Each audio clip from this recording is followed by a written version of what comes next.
State of the franchise is back, and the San Francisco 49ers gave us a W against the Jags. Much needed one, Jason, by the way, as you already know. It'd been over a month since we had a dub to talk about on the state of the franchise, and we are going to break it all down right now. And of course, look forward to Baker Watch as Tampa Bay comes to town. San Francisco 49ers got a home game this week, but we're going to break it all down right now. Drop your spicy sourdoughs in the chat. Let's get after it. Smash that like button. We ready.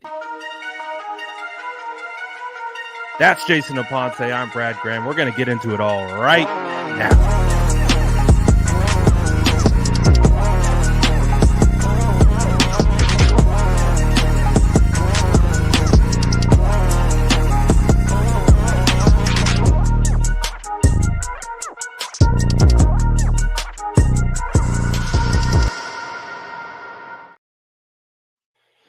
Jason Aponte. It's Wednesday, right in the middle of the week, so we've had plenty of time to digest, watch tape, rewatch tape, and get after it.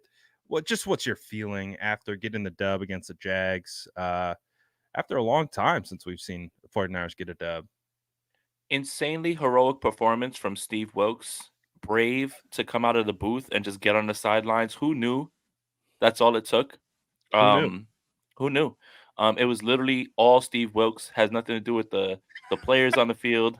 No, I just wanted to start there because after reflecting, right, like it felt like I needed to retract some things that I said, because I said, hey, I don't really think that that's really going to change anything. It's about the adjustments. Well, the adjustments were there, but the emotional connection with the players you could see, right? And Absolutely. Hargrave has the sack celebration. Wilkes is like, like celebrating with him. Maybe not to the degree of Saleh and Ryan's. There's moments But where he Fred was Warner, vibing with the boys in his own yeah, way. right, like Fred Warner and Charvarius are over there talking to him, talking about what they're seeing and giving their input. And then I think I know this is gonna sound corny, but the biggest moment was after Ambry Thomas's fumble. Ambry Thomas mouthed the words to Steve Wilkes, "I'll never forget you," and like gave him like this big embrace, and it was like this moment. And I think what that shows you is Steve Wilkes was either the person like pushing him to play or pushing for him to play or Yeah. helping him improve. But Ambry literally ran over to him, and there was this moment where like they had like this heartfelt moment. So, you know what, man? I take it almost all back. Steve Wilkes being on the sidelines is a good thing. The players connected with him, and for 1 week, the agenda thrives. And you know how everybody loves a good agenda, but Oh, yeah. like looking back on it, I think it definitely was a good thing. And again, Kyle Shanahan said the team came out pissed. There was adjustments, right? Like Chase Young and Bosa being over the A gap. Oh baby, I don't know what you're gonna do with that. You didn't prepare for that at all. And then the secondary is covering much better. A lot of things. A lot of things are great. But let's go, Gammon. Yeah, A I lot of didn't think things are anybody great. noticed. 8K on the channel? 8K on the channel, just past Let's 8,000 go. subs. Appreciate you guys, man, so much. It really means a lot. Like, you don't compare yourself to other channels. You just take your victories as they come, man. So, comparison is the theft of joy. So I'm really happy, man. Thank you, guys. Congrats, man. That's awesome. One of the OG podcasters, man. Let's not forget it. Let's not forget who helped start this trend out here, 49ers content creators. OG Aponte hitting AK. That's awesome. And that's of not because course, I'm almost 40. Like, that's not what he means by that, actually. make sure you go smash that sub button on Aponte's channel. Keep getting those numbers up. Road to 10K is next. But well said on the Steve Wilkes. And I think that's a great spot to kind of start, because we spoke about it last week on State of the Franchise, and we talked about it. We're like, well, how much does this move really make? We both agreed that the communication was going to be the biggest thing. And maybe that was the biggest thing. Maybe that was the biggest issue that they were going through, of real-time adjustments, guys being able to look each other in the eye and kind of vibe and, the feel of the game, right? And, when we've talked about it, Robert Saleh, D'Amico Ryans, comparison is the biggest theft of joy, and we're constantly looking back at our old DCs, and we see the new one. He's in the booth. We're like, this just doesn't feel right. Well, maybe it didn't feel right for the players either, and maybe that was a big thing. And obviously, being able to feel the good stuff of seeing the interactions and the personal aspect of it, you also got to take a look at the scheme aspect of it, man. You mentioned the double A gap mug by Bosa and Young. That was phenomenal. There was probably like, 8 to 10 times the 49ers had 6 to 7 on the line of scrimmage. They're overloading one side, they're dropping guys out. Brad, Sometimes they're just real quick. showing it. They opened the game with 5 down linemen the first 2 Yeah, plays. A 5 down lineman, yeah. 1 linebacker, and the biggest adjustment is Ambry Thomas is on the field. But keep going. Yeah, like there was so many adjustments. There were so many adjustments, and it was one of the first times this year on tape where I saw the defense actually confusing the offense. Like, where they're like, I think they did it really well against the Pittsburgh Steelers, and then they got vanilla after that, and then we've questioned it. We're like, well, why are they doing this in this scenario, and et cetera. And this was like one of the first times where it's like, oh, these guys are actually gaming up the offensive line. They were getting Bosa schemed up on completely unblocked rushes. He got the PBU on one unblocked one where they had it overloaded and they dropped guys out. I was like, oh, where's this defense been? So obviously, yeah, a ton was made about Steve Wilkes going from the booth to the sideline. We do think that had an impact as well, but man, they made some adjustments, and the defense. I was saying the defensive line was the MVP of the game, but man, Javon Hargrave went insane. Nick Oh Bosa, yeah. addition of Chase Young, it was great, man. The Oh yeah. whole D line was making plays. It was phenomenal. Oh yeah, and again, it's kind of the chicken and the egg argument. And I think when someone wants to pinpoint what exactly was the one adjustment, I don't think it was one. Sometimes the pass rush Made cleaned up for multiple. the right. Sometimes the pass rush cleaned up for the secondary. Sometimes the secondary helped the pass rush get there. And that's always what it's been. It's always been married one to the other. One hand washes the other, both hands wash the face, like that type of thing. Like, and that's the thing. It's like it's not like, oh well, everybody can point to, hey, they just ran a bunch of press man or they ran a bunch of cover 3. No, it was a little bit of both. Like you mix it up on the defensive line, you mix it up in the secondary at different times, and that's what you get. Like, and again, there was a whole bye week for them to go through all of these things to implement Chase Young. Chase Young, by the way, played a small complement of snaps, and I would expect that to rise. But there was a lot of talk about Javon Hargrave going into this game about return on investment on the signing, right? And then he's injured right before this game starts, right? And they didn't know if he was going to play. Well, we can shut that down for a week, right? We can shut that down for a week I with thought almost that anybody. talk. I don't know where that came from, to be Uh-huh. perfectly honest, because I thought he's definitely shown an impact. Like, Mhm. obviously, same thing with Nick Bosa too. Like, he's had an impact off the edge. He just hasn't gotten home and gotten the sacks and That's gotten what the it is, 5 big Brad. plays, That's right? what it Like, was. we're not seeing the actual execution that we want of the outcome. Doesn't mean they're not finding success. It's just there was multiple different things. They're playing soft coverage on the back end. Coverage wasn't holding up, so rush couldn't get home. One guy was playing out of their gap assignment or whatever, getting blown off the ball, and that affected the entire defensive line. It felt like we saw this defensive line and the coverage like linked for the one of the first times. And I'm not going to sit here and say the coverage was perfect, not going to sit here and say the front was perfect, but Christian Kirk would agree. Christian Kirk is had a couple where he could have had some big plays, but He's pretty good. Trevor He's pretty good. Trevor went Trevor went to the other side. Maybe Uh, they know something about Christian Kirk, right? Because we scoffed at that contract, but he's been very good for them. I'm a Christian Kirk truther. Oh, I told my story about how I traded Jalen Hurd, prime Jalen Hurd, for Christian Kirk how in my, dare you? in How my dare you home league trade? dynasty. How dare you trade preseason And legend that Jalen trade Hurd? has paid off immensely. Trades that have aged beautifully. Yes, not all of them age beautifully, that's for sure, but that one did. So yeah, Christian Kirk. I mean, he got me like 14 points last week. But anyways, he had more opportunities. There was definitely more for him to be had, and so the 49ers aren't perfect, but boy, was that a welcome sign to see from a scheme standpoint, vibes, just overall execution, and 49ers flying to the football, man. Like it was great to see. Felt like the 49ers defense we've come to know and love over the last couple years. For sure. And, one last thing to clean up, just the missed tackles. But if you're looking for the positive, the 7 missed tackles is a decrease from the last few games in terms of missed tackles. So it's going down. But again, there was so many things to point to, right? You talk about the pass rush cleaning up for the secondary allowing the pass rush to get there, but not breaking in the red zone, right? Like the Ambry Thomas strip fumble. You can see how the defense and the team like came alive at that, right? Like I think again, like this may be me reading too far into it, but this team is so closely knit that they love each other and they fight for each other and they love that, right? Because I think a lot of people have been hard, including myself, on Ambry Thomas, right? And I think a lot of people on this team know that, and they pull for each other so hard that they pull for each other so hard that they couldn't even contain themselves to stay on the field because Ambry Thomas ran back the touchdown.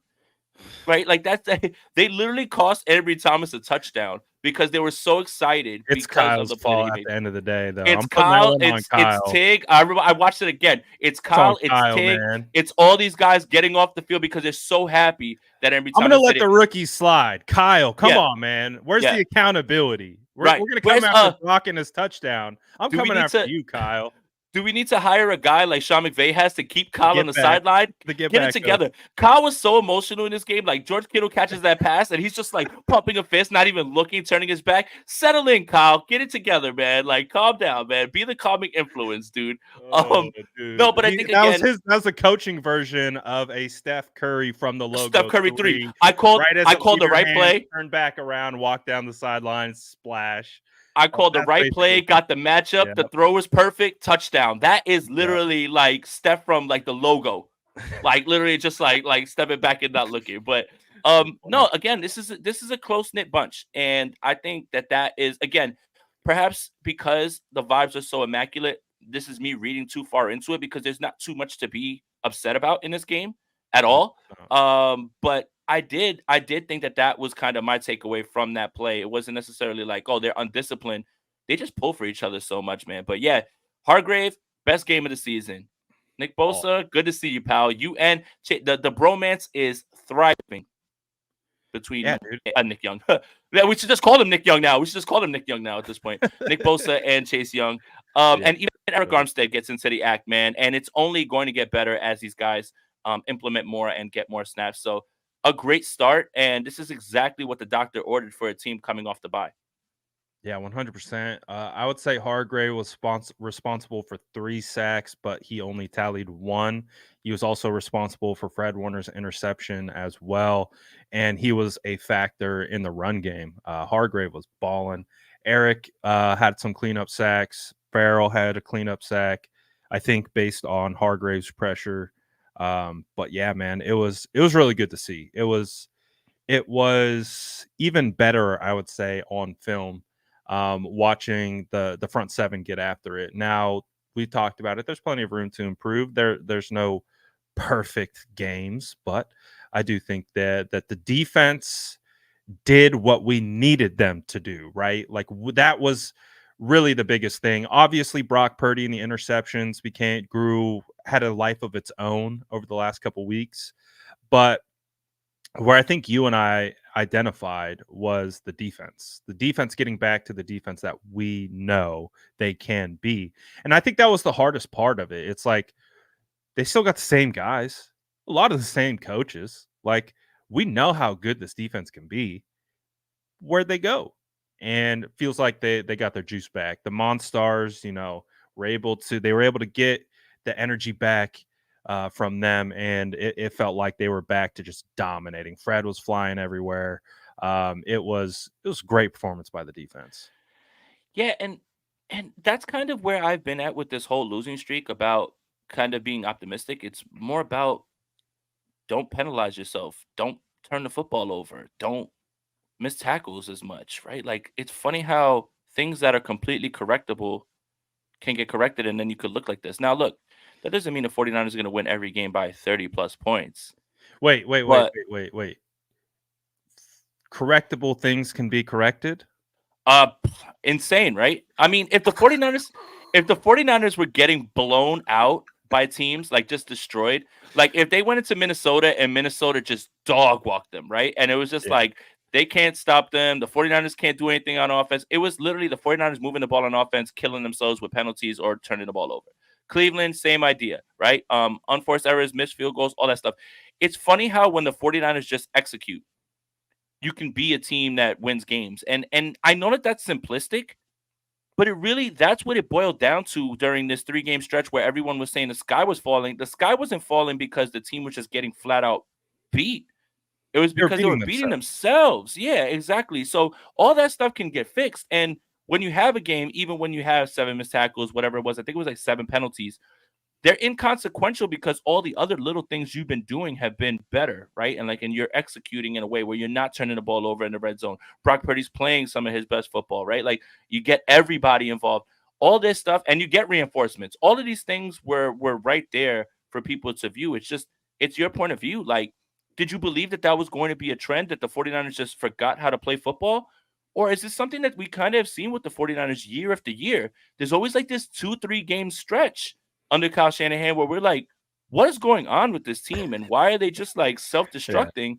And it seems like the 49ers, at least for 1 week, are putting themselves in a position to, be great down the stretch. Yeah. And so definitely a hugely optimistic win for all the pessimism that was built up over that month. Hey, and Kyle Shanahan spoke to it, right? He's like, man, doesn't matter what building you're in. If you lose 3 games in a row, all Oh hell yeah. is breaking loose Hmm. because, like, and again, you quantify it like the 49ers went a month without winning. That's weird because the last time they had actually lost a regular season game, right, dated all the way back to last season. So when it came to regular season games, they're just not used to it. And even if you want to reference the Philly game, they know there's a giant asterisk next to it because they didn't have a quarterback. But we don't need to get into any of that. But the point being is, man, you don't win games for a couple weeks in a row. They're looking around like you watch. The beauty of today's media, Jason, is we get weekly player podcasts, which didn't exist as long as as soon as 2 years ago. That didn't happen.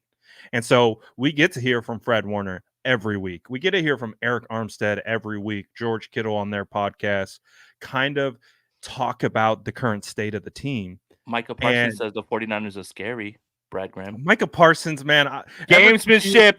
ever since you put me on, I'm like, man, this guy's just I know exactly what you're doing, Micah Parsons, and it's yeah. not funny and it's not clever.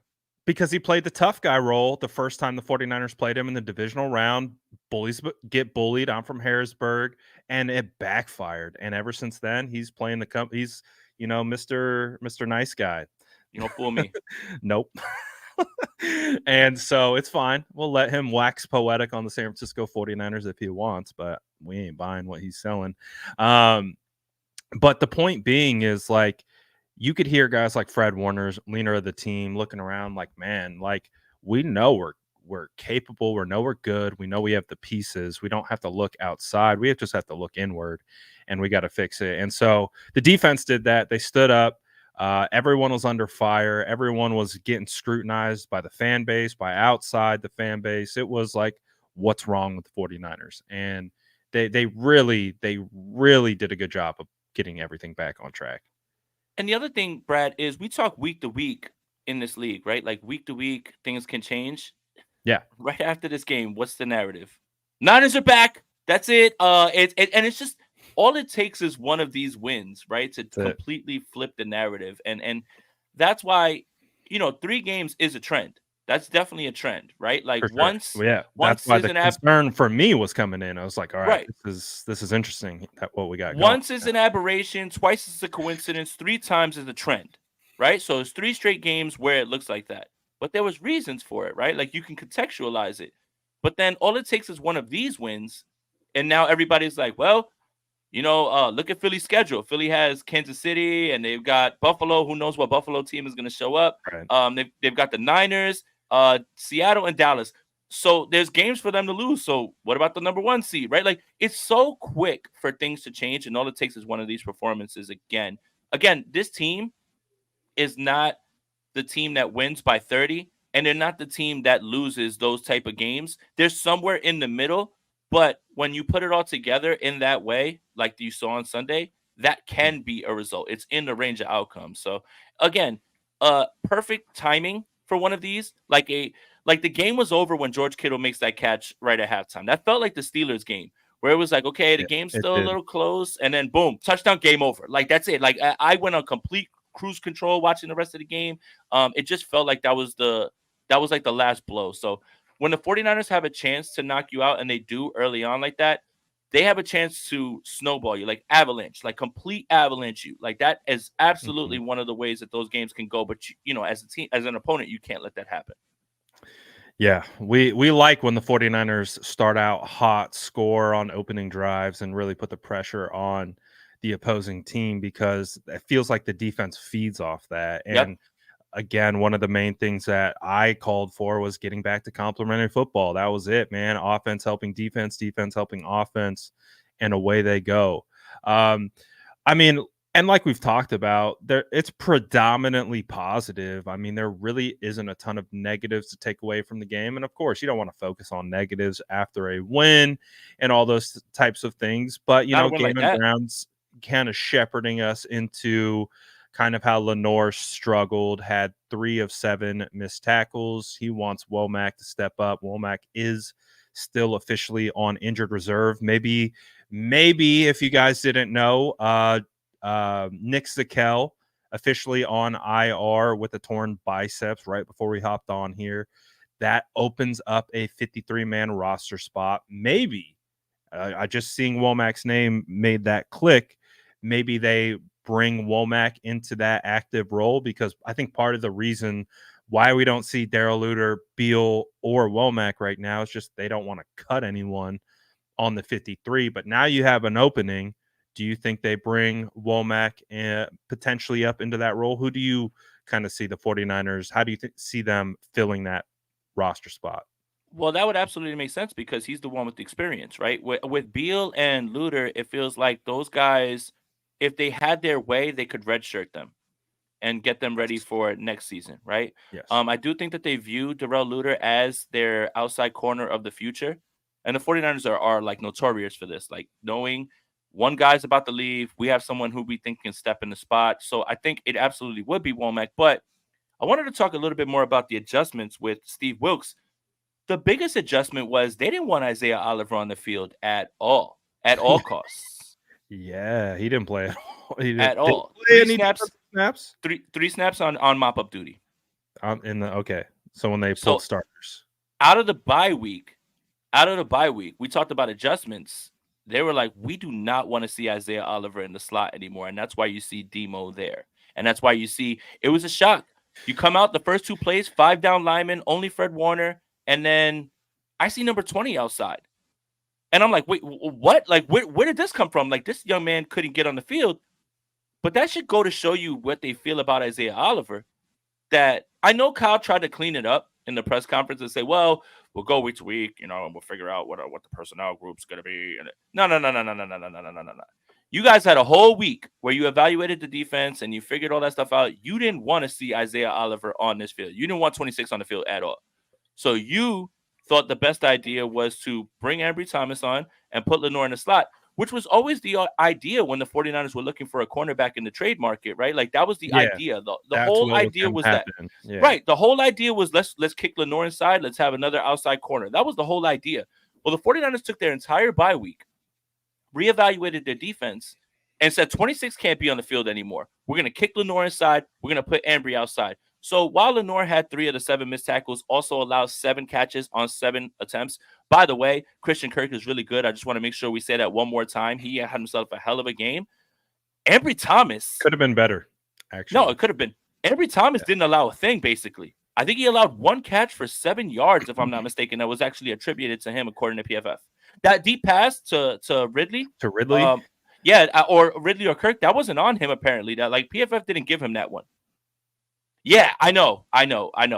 Also, by the way, Well, on that tape, it's on him.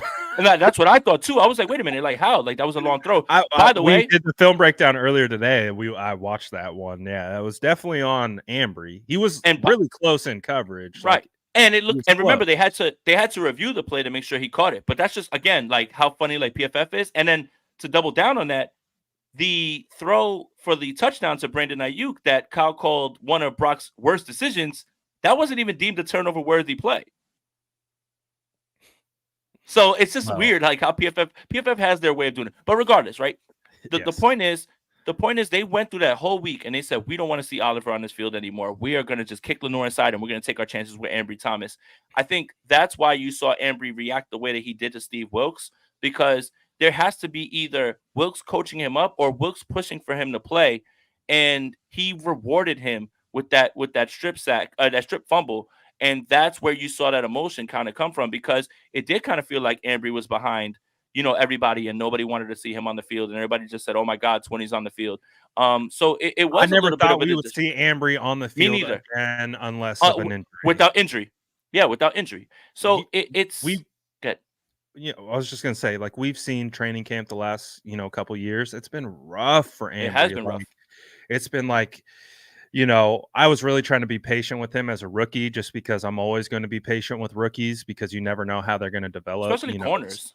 Some rookies can come out looking real bad, and the second they start getting comfortable and they start growing into the position more, you're like, okay, this is the player that we thought we could get. So that's why you just always got to be patient with rookies. But what are we, year 3, year 4 with Ambry? Year 3. Year 3. And that's about as much rope as you can get as a young developing rookie who's a third rounder, right? So, but good for him, man. Like, and you have to know that is Steve Wilks' call. He's the defensive backs coach, so it's up to him. Obviously, he could have input from Shanahan. He could have input from other coaches as well. But it's ultimately his call, right? I think Kyle runs the personnel, but I think it was Steve Wilks that was actually asking for Ambry. Like, listen, this is the adjustment. I think they had to come to an agreement. Like, they had to like work on it in the bye week and say, listen, I think it's best for this to happen, and they both had to agree on that. Yeah. So, talk about like confidence with Ambry, like getting that big play, getting that.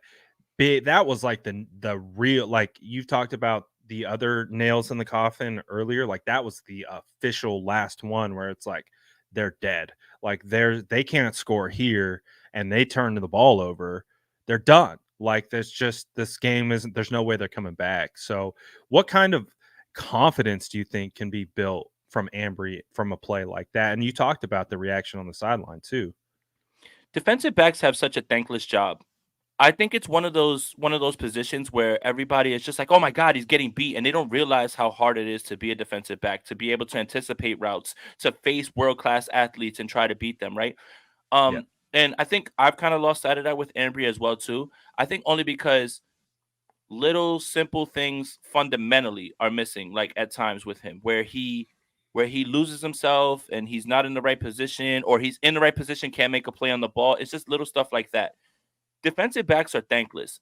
But in the same time where we talk about one or two plays can tank someone's confidence, defensive back is all about confidence. Mm-hmm. And what if that play springboards him? What if this performance springboards him? Another thing is we went a whole half a season basically with Ambry Thomas starting under DeMeco Ryans during the stretch run.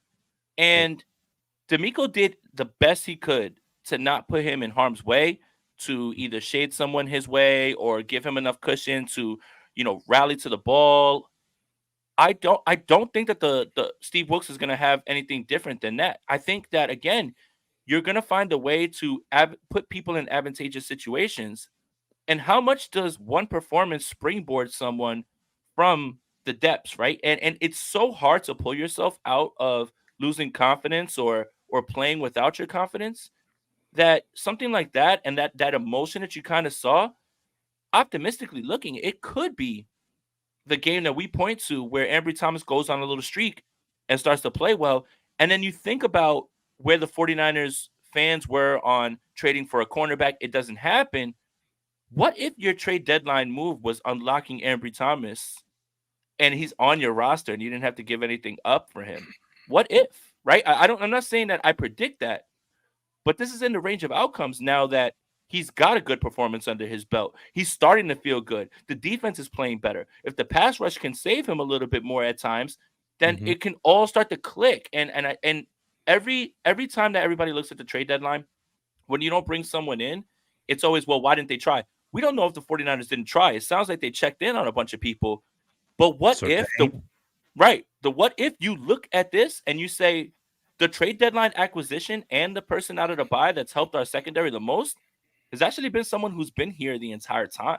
And we've been able to find a way to get him in. That's the way I'm looking at it. Look, I'm all optimism right now. Now. There's not much to be upset about, and there's not much to pick apart. These type of games are hard to analyze, in my opinion, because things went so well. And this isn't typical in the NFL. But if we're looking at it this way, we're looking at a team that had Calvin Ridley, Christian Kirk, Zay Jones didn't play, obviously, but he still was fine out there. And for his first action in a while, for him to perform that way, it could springboard him. It could. That's all I'm saying. I like that outlook. I like that perspective. And, Ambry was banished to the shadow realm. So the fact that he got a start and he played pretty well. Again, no cornerback's going to be perfect, just like no offensive lineman's going to be perfect. That's why I sympathize with the struggles of some cornerbacks. However, they get a little bit more love because they get the interceptions and PBUs and they get some hype. But transitioning to the offensive side and kind of looking at the offensive line, we'll start there and we'll go outward from there.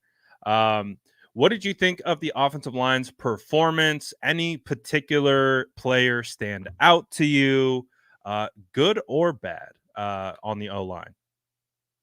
Mongo. It's time, man. It's funny because Kyle Shanahan spoke about Feliciano already being basically set for the role that Daniel Brunskill had, relieving Spencer Burford. And I was so upset all offseason about Daniel Brunskill leaving because I don't know, and perhaps someone can correct me, I don't know if anybody on any team has a player that says, oh, our center's down, step on in. Oh, our guard is down, step on in. Oh, our tackle's down, step on in. There's no relief pitcher for every single position. All five, not just one left side or right side, all 5 spots. And when I say Brunskill comes in, it doesn't mean he's dominant, but can you expect baseline competency from someone straight off the bench who can just get you through the game and execute the offense for you? So now you've got Feliciano who steps in for Banks. He had an incredible game in this game. He was one of the driving forces in this game. And you hear Kyle Shanahan say, hey, I've got him pegged for a role where he's going to be relieving Spencer Burford. And then he says, well, Jalen Moore could play right tackle. Right guard, right tackle, you are on notice. And that has nothing to do with me. That's not my opinion. That's not me putting you on notice. That's Kyle Shanahan putting you on notice, right? And we talked a lot about Jalen Moore and how good he was while he was at left tackle, while Trent was gone. And clearly, Trent Williams was not 100% in this game either, by the way, like 100%. If I see 4 pressures in the box score, Trent's hurt. That's it. I don't even have to watch the film. Trent was not himself. Trent was not himself at all. Trent's hurt, and it's only going to get better from there. But he still made DBs run away from him. But he's 100%, dude. He definitely, and he has the insane acceleration. Like he's like lollygagging at the line, and then he sees where it's supposed to go, and he has this burst that has just made the DB run away. I would have ran too. Like what the hell? But anyone would have. Right. But Feliciano steps in now, and then Jalen Moore, who we talked about, like starts at left, and you can't flip it to right. But they're already talking about just trying to teach him right tackle because of kind of what you're seeing right now at this point. And for me, it screams that this team is now evaluating this entire roster and saying, hey, if we have any sort of like chink in the armor at this point, it's probably the right side altogether, which is a little bit more disappointing for Burford than it is McKivitz. And I want to make sure I explain that. Burford's going into his second year. And last year, the idea was that Brunskill would be there to keep him from being overwhelmed. These are Kyle Shanahan's words. So you expect that when you kind of ease him in all through last year, that you just can let him go and you expect some improvement. While Burford had a pretty good game, Brad, and I think you can't deny that he didn't. Like, he had a pretty good game. And by PFF standards, that was his best game of the season. Like, he actually had a pass blocking grade that wasn't like 28.6 in this one. Like, and that's so low out of 100. Yeah. But it's clear that this team knows the right guard side. The right side is it. Brendel had a really good game as well too. I want to make sure I shout him out as well too. But with Trent, if you see 4 pressures, just that's an aberration, and he's clearly not himself. But it's the right side, and that's why Kyle keeps bringing this up unsolicited about Feliciano's been practicing well. We've been talking about getting him in as a rotational guy, and then hey, Jalen Moore might take a right tackle side. That's not me putting you on notice. That's your coach saying that. So it's definitely a point of contention, and it also kind of lines up with what a lot of fans have been seeing. You know how sometimes we sit here and we're like, fans are being over harsh, or they're judging too hard. Well, you know, sometimes fans know what they're seeing, and the coaches see the same thing. So, like, that's my overall takeaway. I thought Feliciano and Brendel were great. I think Trent's going to be fine. Obviously, he gets the benefit of the doubt. I think Burford had a good game, but Burford and McKivitz are both now on watch because of the emergence of these guys. And then think about this, 49ers fans, before I pass it to Brad. He's going to give you way more in-depth offensive line talk than I am. Think about how many teams have 7 options. 7 that they can go to, right? Like, okay, Jalen Moore played well at left tackle. Let's see what he's got at right tackle. Okay, Feliciano hasn't played at all. Okay, let's see what he's got at right guard when Banks comes back. Not many teams have that. So while we're talking about offensive tackle depth and offensive line depth, maybe the 49ers have more options than we believed because we just hadn't seen it. Yeah, so I think that's a great assessment of the entire offensive line. Trent wasn't himself. He definitely. I think I saw a tweet from, I think it was Kyle Posey. He was like, they said Trent was about 80% heading into the game. He looked like he was 60%. And I'd be like, Easily. yeah, he looked like he was damn near 45%. Like, that was one of the rougher games in Trent's career, like in recent memory, I guess I should say. Just because he was going up against some pretty quality edge rushers in Allen and Walker, and they have a good speed to power. And I think the biggest issue with the ankle is anchoring. Like you talked about it, he can get out and burst. He could run in a straight line, but when you're getting pushed back, you have a 330-pound frame, and then you're stopping probably about 600 pounds of force being driven at you. That's a lot to put on an ankle, and so it definitely wasn't typical of his technique, his footwork, or anything like that. But as we know, he was injured, and so I think Trent's going to be fine. I don't think that's going to be the issue. For me, I would say the biggest concern was how often Colton McKivitz was getting pushed back in pass rush. I think that was where it was like, ooh, like he was, putting himself in position to make the block. He just wasn't anchoring. He wasn't dropping the hips. And as a result, he was just getting driven back into the quarterback pretty consistently. So I think that was one of like the things where my red flags were going up. I was like, man, Colton's done a decent job this season after the Pittsburgh game at being able to hold up decently well in pass protection. He'll give up 1 or 2 a game where he kind of gets driven back. This one was more consistently, and it was with guys like Walker, his number 1 overall pick, but he still hasn't really found his footing in the NFL and stuff like that. So that was like, I'm like, all right, that's a little more than normal. Like the rate that we're seeing Colton get driven back, it is a little concerning. And then with Burford, he played well, but those two, like, there's a starch difference of watching Trent, Feliciano, and Brendel double to backer versus Colton and Burford double to backer, or Burford and Brendel double to backer. It's just not as clean. Like, they were able to get just enough on like 4 plays. But when you're watching Feliciano and Trent, or you're watching Feliciano and Brendel, the initial contact on the double is clean. They split the man. They read it on the right timing. The other guy's able to peel. The other guy takes over the block. And you're like, boom. I mean, you had a couple big CMC plays run off clean doubles from Feliciano, whether with Brendel or with Trent. It's those things that I think when I talk about the issues with the offensive line, I think we talked about this last week, was like, because everyone's trying to point to the individual.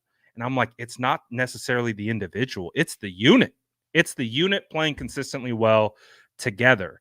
And what you see from Feliciano thrown in at left guard is consistency. That was the biggest change from the offensive line with Feliciano being put in there. And I talked about it even with Banks. Banks is good. I think he's best as a pass blocker, still getting his footing as a run blocker, but he's inconsistent in the run game. Feliciano's consistent. And I think that's where you see the kind of run game come to life a little bit, is because you got some consistency out of your left guard. And also Trent was still balling in the run game. You saw him crashing and washing guys out in the run game. So he was doing it there. It was just he was struggling in pass protection. So the biggest thing that I see is that Feliciano, if he puts up another game like he just did against the Jags, and he played extremely well against the Cowboys earlier in the season when he had to come in in the half, I think, played a whole half against the Cowboys, he's consistent. And that is such an underrated aspect of playing offensive line. Like, you can have those big pancakes. You can have those sick technical aspects where you're chopping dudes to the ground. Makes for a sick highlight. But if you're getting beat every third, fourth play, that is a huge problem for an offensive line and an offensive line coach. So that's where Feliciano has to be a starter moving forward if he duplicates this performance. And it might come at the detriment of Burford, but it's a hard thing to juggle, right? Because Burford's your young, ascending player. He's got a ton of talent, ton of potential. But this team, do we develop potential, or do we plug in a guy that we don't have to even think twice about?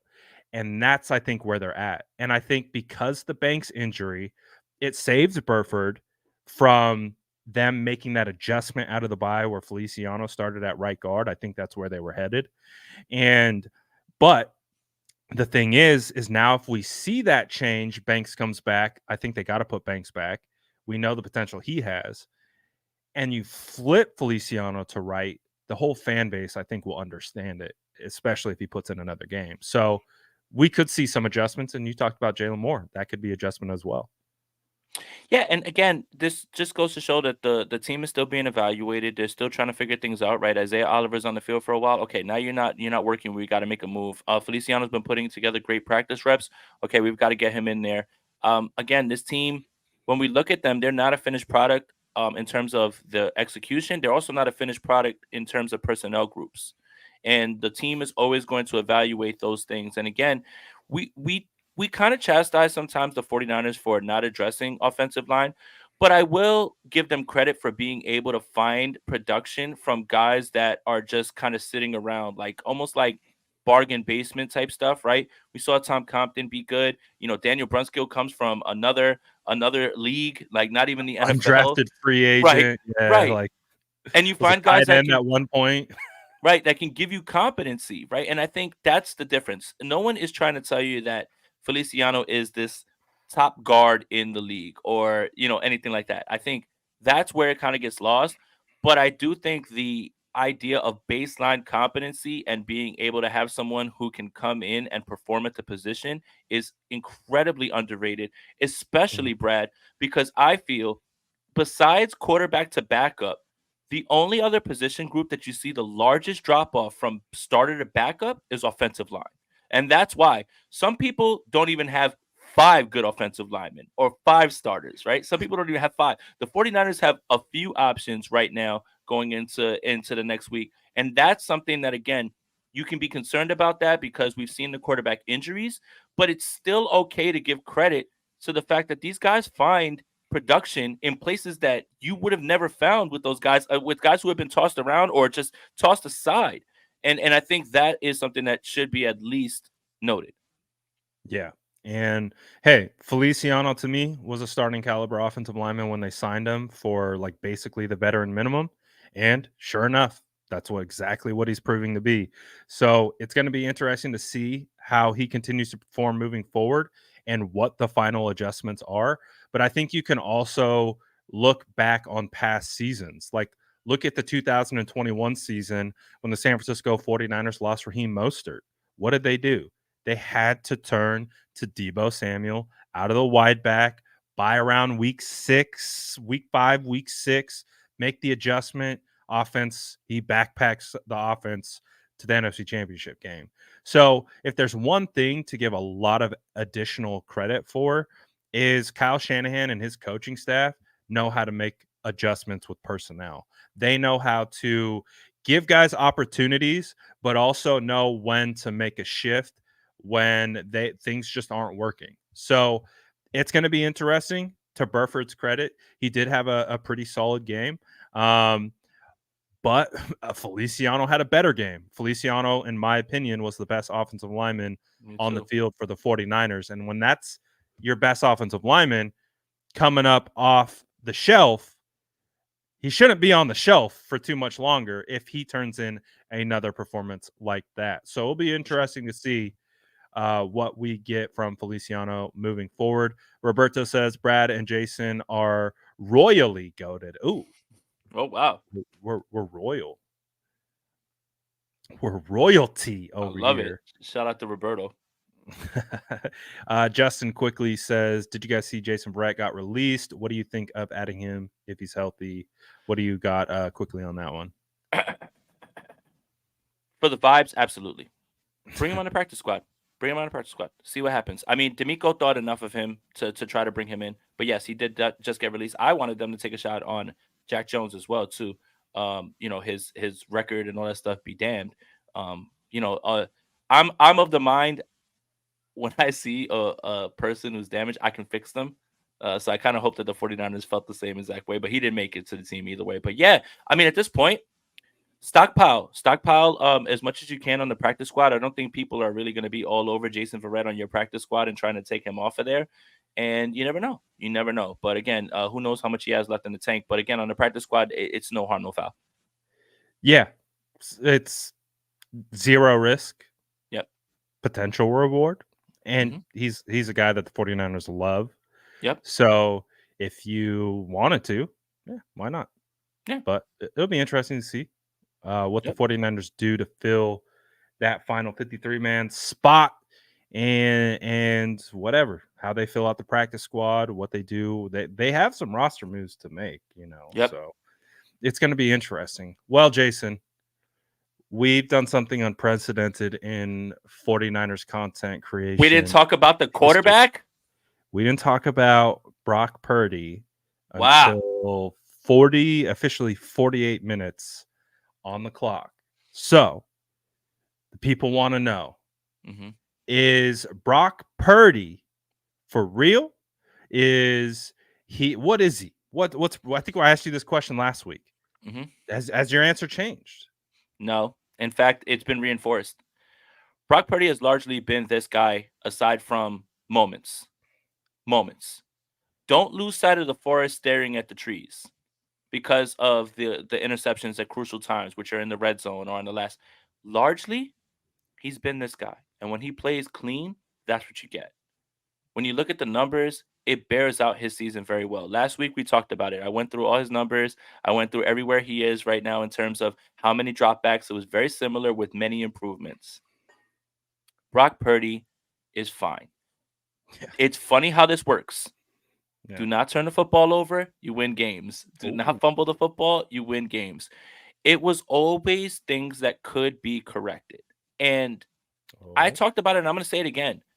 In the Cincinnati game, he was the best quarterback on the field for a large portion of that game. A large portion. And Joe Burrow was hooping.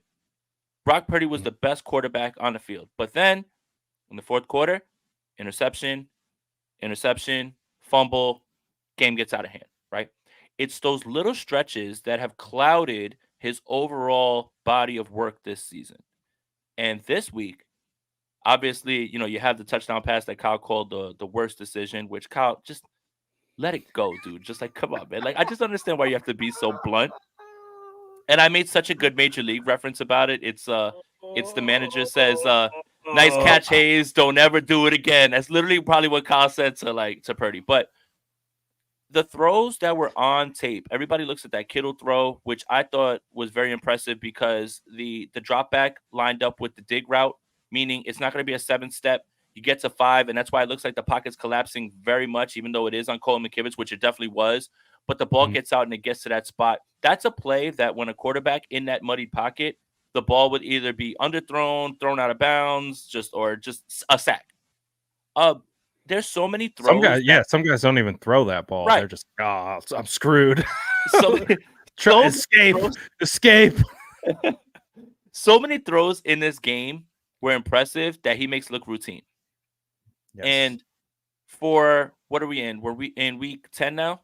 I believe, if I'm not mistaken. Yeah, we're heading into week 11. Where we headed into week 11. Through 10 weeks, 9 games for Brock Purdy. It's been much more good than bad. Much more good than bad. Like, it's not even close. And he just played another great game. I mean, I don't know what else other people want. I think my frustration, Brad, and I'll reiterate this because I did say this on Bully Ball, so anybody who's heard this rant before, please just disregard and just wait for Brad to talk again. But my problem is it's like, oh, well, he's better than Justin Herbert. He's better than Trevor Lawrence. Who cares? Who cares? When he operates the offense in that way, I don't care where you rank him. Rank him 3, rank him 10. Who cares? That's a conversation that people are using to just get upset. I don't care.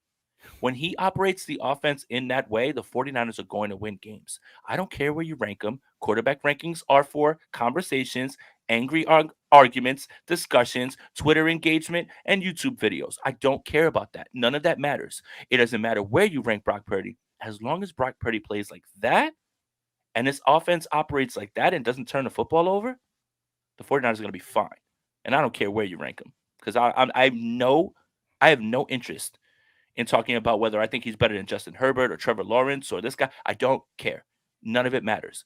Let him play like that every single week, and the 49ers are as tough as an out as it gets. And that's all that should matter at this point.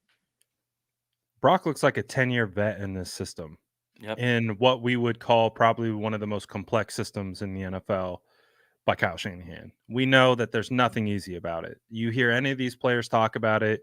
You talk about all the different checks at the line. You talk about all the different keys that they have to pay attention to. And the quarterback has to be in the middle of it all. He's got to know everything that's going on. And not only is he not slowed down by that, but he's speeding up the offense almost. And I think what you said is he makes great throws look routine. I think the most routinely great throw that he makes are those 25 to 30 yard deep in breaking routes on the money to Ayuk, just like he's sleepwalking. He holds the safety and just goes and flips it on a rope right to him. He makes these consistently week in, week out, multiple a game. And then he makes throws off of that. Like he's able to do it on the run. He has mobility. He has great pocket awareness. Like his pocket awareness is top notch. Like his ability just to sense a little bit of pressure and take even a slight little stutter. He had one play where Colton McKivitz was giving pressure. He took one little slight stutter and the guy tried to swipe at him. And he just that little move was enough to create the separation. And he let it rip. I mean, Brock's great. Like he's phenomenal for like all the things that everyone tries to tear him down for. He's just a good quarterback. Like I don't know how anyone like we can always make better decisions. That applies to any walk of life. And of course it's going to apply to football game. It can apply to defense. It can apply to offense. It can apply it. Look at Kyle. You know, he wants to talk about decision making. I've been ribbing him all week about being the furthest one on the field on the Ambry Thomas one, just to, you know, kind of get back at him a little bit. Shout out Kyle. Still love Kyle though. But it's like, hey man, we talk about decision making all the time, and that was Brock's biggest hurdle, was just taking care of the football and not making some decisions in certain spots or whatever. Like the process over results. That's something you always talk about. Like Yeah. some of the results of Brock's interceptions, those couple games weren't the result we wanted, but you could still see the process at play. Like the one against Jawan Jennings against Minnesota. He just threw it out there with anticipation, with the free rusher in his face. He put it out there to a spot where he thought Jawan was going to be, and he wasn't. And you could say he was concussed. You can say he wasn't concussed. It doesn't matter. But you can look at the process and be like, the process was right. Just the placement ultimately overall wasn't ideal, Yeah. and it turned into interception. So that's what his plays look like to me. For me, throughout the way Brock has responded, the way he's answered all of these different things out of the bye, I really don't have concerns about Brock. Like, No. I don't. I don't have concerns about his elbow anymore. I don't have concerns about his arm strength. Like the play that he had to George Kittle perfectly exemplifies how he can get this ball out to where he needs to get it. He constantly shows it, whether on the move, whether from the pocket, whether a muddy pocket, whether a clean pocket, whether he's got to move within the pocket. He can navigate all the garbage and make it look clean. And it goes back to last year too. I think what I talked about is like Brock makes the the small details look so easy that you don't even pick it up. It's like when we watch guys that are at the top of their game at what they do, that the difficult things look easy.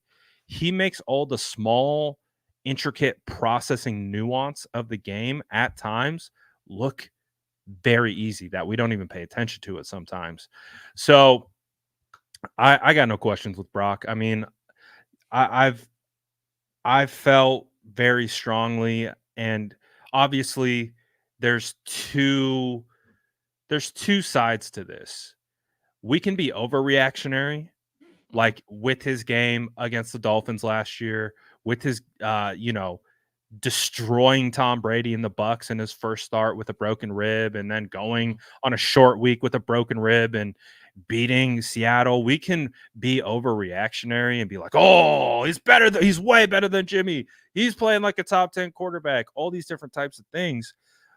But when you look at the body of work, man, he's a good quarterback. Like you cannot argue that. You cannot argue it at all, and you cannot make an argument that he isn't the best quarterback that Kyle Shanahan has had since Matt Ryan.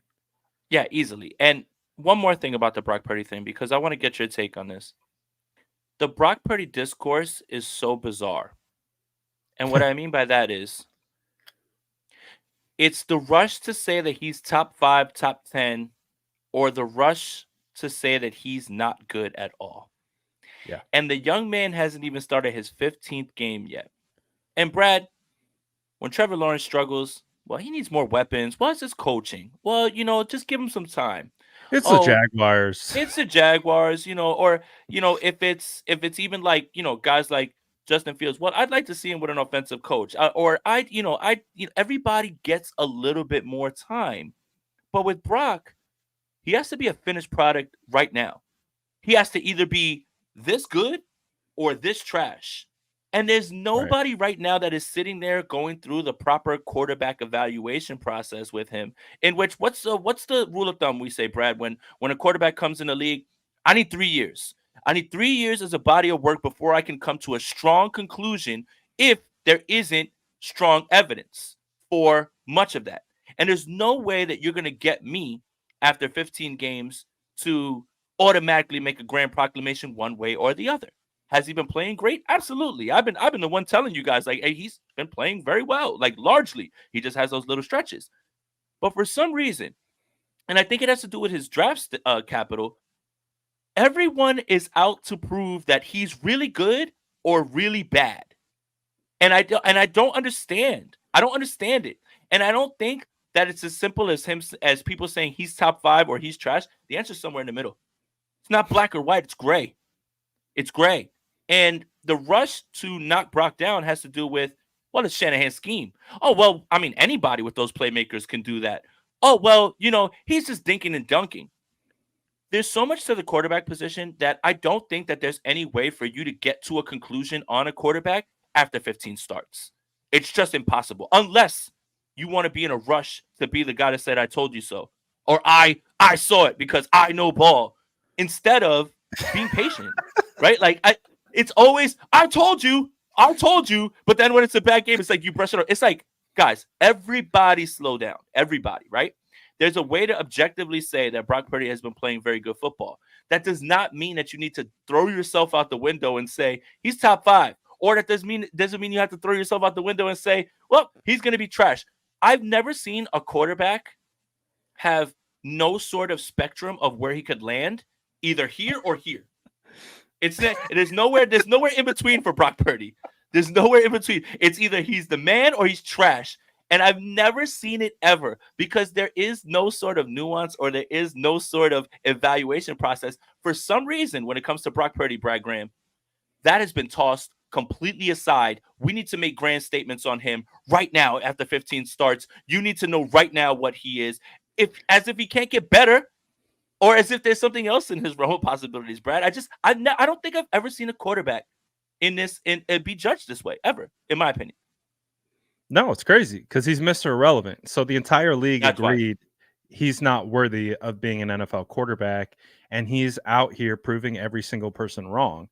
And then the second he has any slight step back, there it is. Told you. Like that's what I'm saying. Any of the people who've had priors, see, I told you. That's why people were whispering for Sam Darnold to potentially be the starter heading out of the bye. Like, Sam Darnold's the reason that Christian McCaffrey hasn't scored. This is all on you, Sam. I'm sorry. Breaking news: Brock Purdy benched mid-drive. And then they tried to get the ball to McCaffrey, and it's like, man, if you'd just let Brock in for a little bit more, he would have put that right on the money, and McCaffrey scores and sets the NFL record. Thanks a lot, Sam. Way to go, pal. Thanks a lot, Sam. It's all your fault. It's all your fault, man. No, it's 100%. I mean, and we know what it is. We live in a hot take world. Everyone's got a podcast. Like, everyone's got a platform. That's what social media does. So everyone's trying to get their takes out there, and it is what it is. And so, no one really cares about your takes unless you have a hot one. Like, no one, how many people are going to like talk about someone's take where they sat there and talked for 35 minutes and broke it down from 15 different angles to provide this crazy level of nuance, and then it's like, he's a good quarterback. That's at the end of it. It's like, he's a good quarterback, and they're like, oh, well, is he better? Is he better than Mahomes though? What right? Like, what rips? Would you rather have Lamar Jackson or Purdy? Which one is it? That's what we want. Like, what rips the headlines is, Justin Herbert has a down game, and they're just like, oh, well, Brock's already better than Justin Herbert, or Trevor Lawrence. Look, he outplayed Trevor Lawrence, and look at the numbers. It's just like, guys, there's ways to evaluate quarterbacks, right? Like, and numbers alone don't do it. And if you want to go by numbers alone, then that's fine. But numbers have to be married to the tape. Numbers have to be married to the tape, right? Like, again, like, Trevor Lawrence didn't have a good game on Sunday. He did not. The 49ers defense was great, but Trevor Lawrence didn't have a good game. Objectively, you can say that. But there's been times where Trevor Lawrence has thrown the ball right into the receiver's hands for touchdowns that have been dropped. That would have exponentially thrown his numbers up 14, 15 touchdowns if all they do is catch the ball. But if you're looking at the box score, you're like, he's only got 9 and 5. Oh my God, he's terrible. It's like, guys, there's a middle ground for everything, and everything doesn't have to be so finite. Right. And I was like, I tried to I think I posed this question in a sense on, I think it was the offensive film breakdown. It was like, let's say, Jason, you've been in a coma for 5 years, and ball, what you're watching, what you're identifying, and you wake up and I say, Jason, I want you to watch this game, 49ers versus Jags. One quarterback was the first overall pick, and one quarterback was Mr. Irrelevant. Watch this game and tell me which one is which. I would have said Brock. Brock looked like the elite quarter. elite quarterback. I want to make sure I put the quotations around that. Yeah, for all two before of I them. get clipped. Before I get clipped. But hold on for Brad. For all two of the elite quarterbacks. I love that. Is he elite? Who's Right. elite? I think it's like two of them right now. It's not even Josh Allen at this point. Josh Allen has more interceptions than Brock Purdy, right? I love that elite discussion, right? I love it, right? Because I want to ask people dead in their face and look them in the eye. Who's elite? It might be one guy right now in the league. One guy, and his name's Mahomes. Everybody else might not be elite. And that's what's so funny about that. When they're like, oh, Brock's elite. No. Mahomes is elite. We can't even say Burrow's elite because of how he's played this entire season. Josh Allen's falling out of it. Lamar's had some bad games this year. Jalen Hurts, I don't think is elite. It's so funny how everybody wants to say, well, this guy's elite, this guy's elite. There might just be one. There might just be one as of today, right now, who's elite. And even he's got bad games under his belt. The reason that we say that Mahomes is elite is because he's won chips. That's what's so funny about the quarterback discourse. Yeah. 1 week you could be number 2. 1 week you could be number 8. 1 week you could play like you're 15. So I don't understand this rush to like move Brock into this tier that only one guy really is in, because he's the only guy in the rarefied air to have that many championships, make those mind-boggling plays. You can live with the down games because Mahomes has won championships. I'll never get that, Brad. Did you know that quarterbacks play better with better weapons? Did you know that? Well, all right. So back to the argument that I was making, right? So when quarterbacks struggle, right, in any way, right, there's still people that believe that Matt Jones is a good quarterback, even though everything to the contrary has been shown. But the large excuse is, man, he has no weapons around him. But that sort of time is never given to Brock Purdy because of his supporting cast, because of his play caller. And it's just so funny to me how all these other guys, even for God's sakes, Brad, there are people that are trying to convince you that Sam Darnold still might be good. And there's such a large sample size of him being awful. And yet, we've got to rest a judgment on Brock Purdy after 15 starts, which have largely been good. We have to tell you whether he's elite or whether he's terrible, instead of still going through the evaluation process. It's insane to me that this process is thrown out completely when it comes to Brock Purdy. And this, like, there's someone in this world will probably try to tell you that they think Jameis Winston still has a chance to be very good. There's always an excuse for someone else. With Brock, everything has to be so final, and I don't understand it. It's really, really fascinating. Yeah, it is fascinating because I think the perception of where someone starts their career, they really have a hard time kind of understanding like how a guy that could be passed over that many times can be this good. And they just have a really hard time, I think, trying to quantify it, trying to make sense of it, because also I've talked about this before too, Jason, and I'm sure you've seen it play out. Hype in general, especially in today's world, attracts trolls. Like, it just attracts trolls because they're like, ooh, look at all these people getting excited about this. It's like a what is it? A fly to the flame, a gnat to the flame, a moth to the flame, whatever. Like, they're just attracted to people getting excited about something. And when you can add the element of Mr. Irrelevant, 6'1", kid from Iowa driving tractors in the bye week, out here dicing up the what we were told was a really good Jags defense, creating turnovers at an extremely high rate. And then you have Mr. John Deere come out, dice you up, put 300 on your head and 3 touchdowns with a nearly perfect passer rating.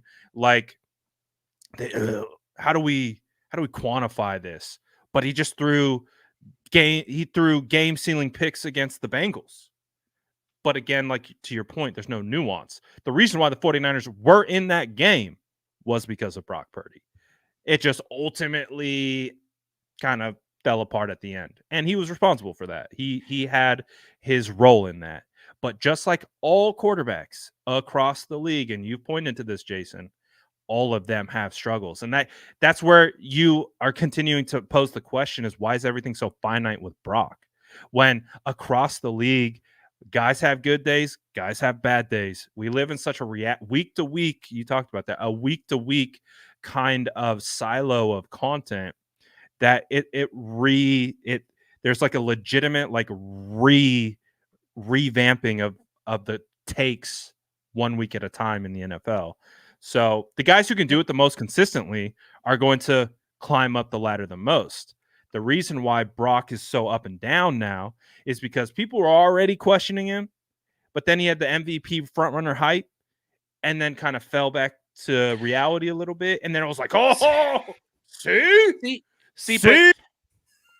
See, and then again, the whole idea of like Brock being an MVP frontrunner was not something that I feel like a lot of people were pushing. It's just when someone hears something from a small minority of people, it turns into a narrative. And especially if somebody like a national media, they get their hands on it and they want to like push back on that, right?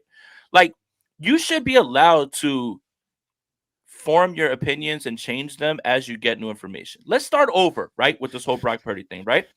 Brad, you and I went to training camp where Brock Purdy was there. There would be days where he wouldn't even get any snaps, and sometimes when he did, it did not look good. I wasn't paying attention to Brock Purdy. It's fine. No, I know. But I look around and I say, hey, listen, I didn't see anything in training camp that would imply that this guy is going to be right. Then he goes out in the preseason and he does it right. If you are rigid, if you are absolutely rigid and want to dig in your heels into something that you saw without using information to properly form that opinion and change it and be objective, then that's when you find yourself rooting for someone to fail just so you can confirm a prior. And I feel like there's a lot of people that are doing that based on draft capital, based on, well, no arm strength. Well, he's little. Like it's all these little things. It's like people have a tough time wrapping their heads around that's someone who isn't 6'5" with a rocket arm or can run like a whatever 40. I mean, even though his splits are really good in 10 yards, they have a hard time believing that someone can succeed at the quarterback position. And then when you can't knock down his physical attributes because of what you're seeing, you have to knock it down with play calling, with his playmakers, with how easy the quarterback system is.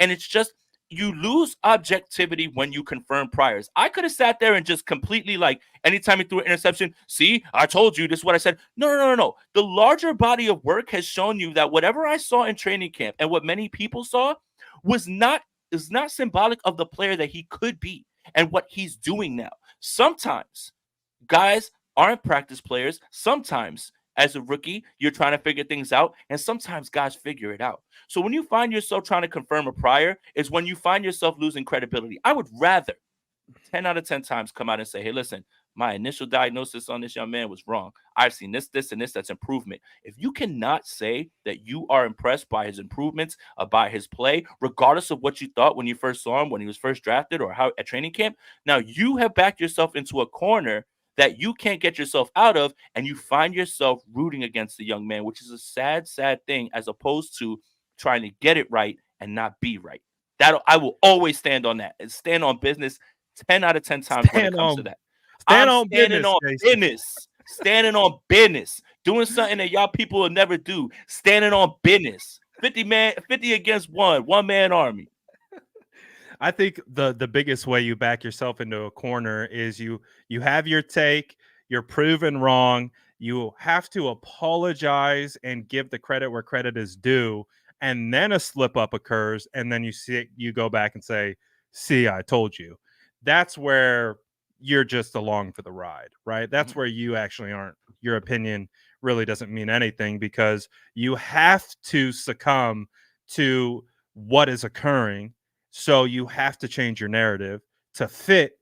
And then once it fits your original narrative, you're like, see, I told you. And then it goes back to the other narrative. And then you look like a fish out of water. You're just flopping back and forth. Like, and what's your point? What's your take? What do you believe in? What do you actually believe in? What do people prefer? Do you prefer that I just say, hey, listen, this was my original thoughts on him, and this is it. I'm just standing by it. Or would you prefer someone who's humble enough to say, I got it wrong, and I am now objectively seeing something that is impressive and being able to tell you? Like, there really is a no-win situation when, you and I, we put ourselves out here so much, right? Like, and we have to get in front of the camera all the time, right? Because everybody can just be like, well, here's your take from this. Is this you? Well, it was me. I am greater than I was. I'm always growing and evolving, especially when it comes to evaluations and in all walks of life. So do you want me to just stand rigid on that stance? Or do you want me to be able to say, listen, I've seen some things that have completely changed my mind because he's actually been playing very well. So it's like when people are like, oh, you can't give him praise. Yes, I can. And yes, I will, because I refuse to just try to stand on something just to say, hey, listen, this is what I said back then, so nothing can change my mind, and that's it. No new information changes anything. It's literally It a is no-win situation for us. It's a no-win situation for us. Oh, remember when you said this 2 years ago? Yeah, that's what I was thinking 2 years ago. 2 years later, I don't feel the same way because we have new information. Like it's the most silly conversation that I've ever heard when it comes to giving nuance to quarterback position play. Absolutely. Let's get into a couple super chats. DJ says, exactly. This was from a while ago. Exactly. Well said, Jason. Plus, he's a 49er quarterback. So that adds That doesn't extra help high either. hopes. That No, doesn't help it either. doesn't. No. Especially with the current state of the 49ers quarterback discussion for 6 years. So, no. Well, since you can even go beyond that. You can go, Steve Young. since Steve Young. You can go We've been looking for our guy since Steve. It's like little microcosms, but when you take a further step out, it's like since Steve Young, we've been trying to figure it out. Let's see. Gammon says, we have 3 games on a tight schedule. Can Trent hold up? Who's the best run blocking right tackle, and why is it Matt? I defer to the offensive line guru on this one, because it would have seemed like the first right tackle off the bench is Matt Pryor. But when you listen to Kyle Shanahan talk, he's like, man, we got to try to see what we got with Jalen Moore, who basically has to, real quick to summarize what Brad's going to say in much more detail. If you're taught to block one way, left tackle, you're taught to block like backwards on the other side. Like you literally have to do it. You have to have a completely different process. So does it say something that Kyle Shanahan wants to see Jalen Moore learn something backwards at the position than to play the guy that actually has played the position, Brad Graham? Well, it's not only physically backwards, it's mentally backwards. Like, yes, everything. Your responsibility as a left tackle on this play becomes completely different as your responsibility on the right tackle on the same exact play. But your mind has to be able to process, I'm not at left tackle anymore. I'm at right tackle, and my stance is completely mirrored. And everything I have to do is mirrored. And so unless you are super capable and comfortable at making that switch, it isn't that simple. That's why we saw Jalen Moore get a start at right tackle in 2021. Guess who? The Jags. He got benched the drive before halftime for Tom Compton because he couldn't pass off a stunt to save his life. And Brunskill was out there fighting for his life because those two couldn't play together because he's only played on left tackle before. We have not seen Jalen Moore at right tackle in training camp, in preseason, in a regular game since 2021 against the Jags. Great call. He got benched at halftime, right before halftime, not an adjustment after halftime. They were like, okay, this is bad. We got to get him out of here. Tom Compton. We know what Tom Compton ended up having a great season at right tackle. Best run blocking right tackle in the league. Tom Compton that year. Right. Put some respect on Compton. Respect on his name. And now he can't play anywhere. Now he gets no. What happened? So, although two things can be true, Jalen Moore has built so much more confidence in me for him to be at left tackle. But the question remains, what does that look like at right tackle? Because I know he doesn't rep it unless he does it in scout team, obviously, when we aren't there and we're not watching. But from what I've seen from training camp all the way through, the last couple training camps, preseasons, he's predominantly left tackle. So for him to switch to right is still going to be a process, but we'll see. We'll see if that's ultimately what they decide because he's talking about it. He's been playing well enough. I think he's been playing well enough that if you're repping him at right tackle in practice, like Jason, we don't know if he's been repping right tackle all season. Like, what if he was? And then if he was and they feel comfortable with it, I'm 100% putting him in, no offense, Gammon, ahead of Matt Pryor. Matt Pryor hasn't shown anything to me in the preseason, in training camp, to make me believe that he could do anything better than what I've seen from Jalen Moore in 2 games. so far. So if they feel comfortable with that, that's the biggest thing. Do they feel comfortable with moving to the right side? If they do, then yes, I would say Colton McKivitz might be in a little bit of a battle to hold his spot. That's the thing in football, man. It's like, especially on the offensive line, if you aren't being consistent and the guy behind you is, they'll only give you so much rope before it's like, all right, well, let's see what happens with this other guy. Brad, are you in some way saying that Colton is having a problem holding his spot? All right, whatever. Just disregard that and get it out of there. Colton. I had to throw a dad joke in there. Come on, man. Yeah, that one made me. I'm like, okay. I see. Yeah, you were like, oh wait, what? Yeah, it's all about the inflection of the word. You're trying to rhyme it. It's like how people say there's no word that rhymes with orange. There is. You just gotta inflect the word and just. You gotta Lil Wayne it. You gotta just change it a little. Sort of. Yep. So we'll see. We'll see what happens on the offensive line. Specifically, it's the right side. We've been talking about the right side for a long time. Jason says Purdy is actually performing better than Matt Ryan as far as efficiency per play behind Kyle Shanahan. Matt Ryan in 2016 EPA per play is 0.339. Brock Purdy so far in 2023 is at a 0.355 EPA per play. We got SDS dropping advanced analytics in the super chats. That's pretty impressive. What do you think about that? Well, I mean, if you look around with the way that team was built, I can obviously say that the playmakers on the 49ers are better than those playmakers on those teams, right? It's comparable. Julio. Well, Julio the GOAT. Like, stop playing. Sanu playing well. I think Debo. Taylor Gabriel out of the slot.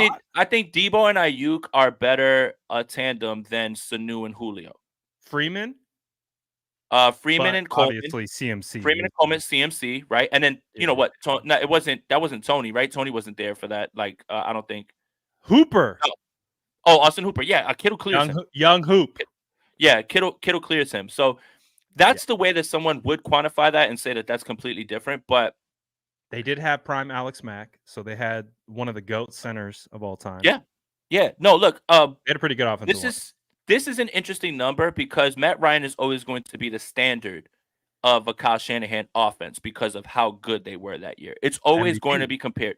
Oh, yeah. It's always going to be compared to that. This is such a good number. Now, right now, this is a 9-game sample size with, 8 more to go? Right? 8 more to go. So that number could decrease, could increase. I do think that it's unless these numbers are through 8 games. Unless these numbers are through 8 games. If that's the case, then this is a very tough. You're saying basically bigger sample size, right? Bigger sample size is more likely to knock that down, right? Like when you have more attempts, you're going to have a chance to knock that down, right? Sure. So I don't know if that's what Jason's going at, but I do think that the benchmark for how Kyle Shanahan offenses that are humming get compared to is Matt Ryan in that season in 2016 because the Falcons were just obliterating everyone. Yeah, for sure. It is interesting though to see those numbers because it does say 2016 EPA and then it said Brock Purdy so far, so it definitely isn't an apples to apples comparison, but so far, even considering the little skid that Brock had with the interceptions, still very efficient with the football. Yep. It's probably one of his best traits is being smart with the football. That's why I think, coming back to Kyle Shanahan, kind of ripping on him a little bit, it just felt like Kyle doesn't really have a lot to rip on Brock Purdy about. Nope. And with that win, how it happened, it just felt like his opportunity to kind of be like a jerk. Yeah, exactly. Yeah. He's just being Kyle. Like he's being the Kyle that we know. Like that was the worst decision. He channeled his inner Rich Madrid. That was the worst decision I've ever seen. So I mean, the other throw was all right. It was just a little boring. I mean, no, it's literally him. It's literally him just kind of like throwing a little jab, but also letting you know, like, again, it isn't always going to be perfect, right? And those type of things. But yeah, that is definitely peak Rich Madrid. By the way, Brad, by the way, I love Rich real quick, but Rich Madrid and Richard Sherman going at it was not on my bingo card Bro, I on came to Twitter. that late and I saw it and I was like, oh Look, boy. Rich, I love you, man. If you're watching, telling Richard Sherman if he watched the tape, that is certainly a decision. That is certainly a decision. He said that's certainly a He decision. said A if you decision watch was the tape, made and he made the I decision. I read that and I was like, oh my God. Love you, Rich. I just again, that was certainly a decision, man. I love you, man. No, but like that's kind of what it felt like with the that's why like I'm having fun ripping Kyle for being on the sideline. It's like the Yeah. same thing. It's like I Well, love Kyle. I think he's a great coach. Like and he had a great game plan, but I'm gonna rip him for being on the field. Like, why not? Because right. in the end, it doesn't really mean anything. Like he scored a touchdown, he made a phenomenal play that would be on Sports Center, top 10 highlights if it was Mahomes making it. I've heard that Right. comment a million times. Like, Yeah. it's just it is what it is. I think he just took his opportunity because he's always defending Brock. So like that's like the first time where he's like, "Oh, that was the worst decision I've ever seen from And Brock then he doubled ever." down on it. He doubled Yeah, he down on did. it too. It Yeah, said he doubled it down. still is. But you know what else too, Brad? I think aside from the post game comments and all that stuff, it's just when you look at down and distance and you think about the way that the 49ers normally would have went about play calls with Brock, like 4th and 1, like they're going for it, like even 2nd and inches, which that Kittle play was. That would never have been the case if there was someone else under there, right? Like 2nd and inches with Jimmy under center would have been what? QB They sneak? do things offensively that I Right. wouldn't imagine That existed in a Kyle offense because we that's watched far Jimmy more for telling. so long. That's far more telling than any sort of post-game conference, quote or anything like that. It's just when you look at down and distance and how the 49ers normally would have operated, you see something completely different with Kyle and Brock, man. And he's just happy that he's found him. Yeah, no, he loves Brock. I think they have Yeah. that type of relationship. And I think, I've talked about it before. Brock's Kyle proof. Not many of the quarterbacks that have came up against Kyle are Kyle proof. I think Kyle is even trying to Kyle proof himself from himself. That was like one of the takeaways from I think Posey put out a tweet asked Kyle what he worked on in the offseason to improve himself. He's like, oh, I just, read some self-help books trying to, kind of master my mind a little bit more. I was like, oh, look at Kyle. There we go. Yeah. So I think it's again, I know Kyle loves Brock, Yeah. for sure. I think that's abundantly clear.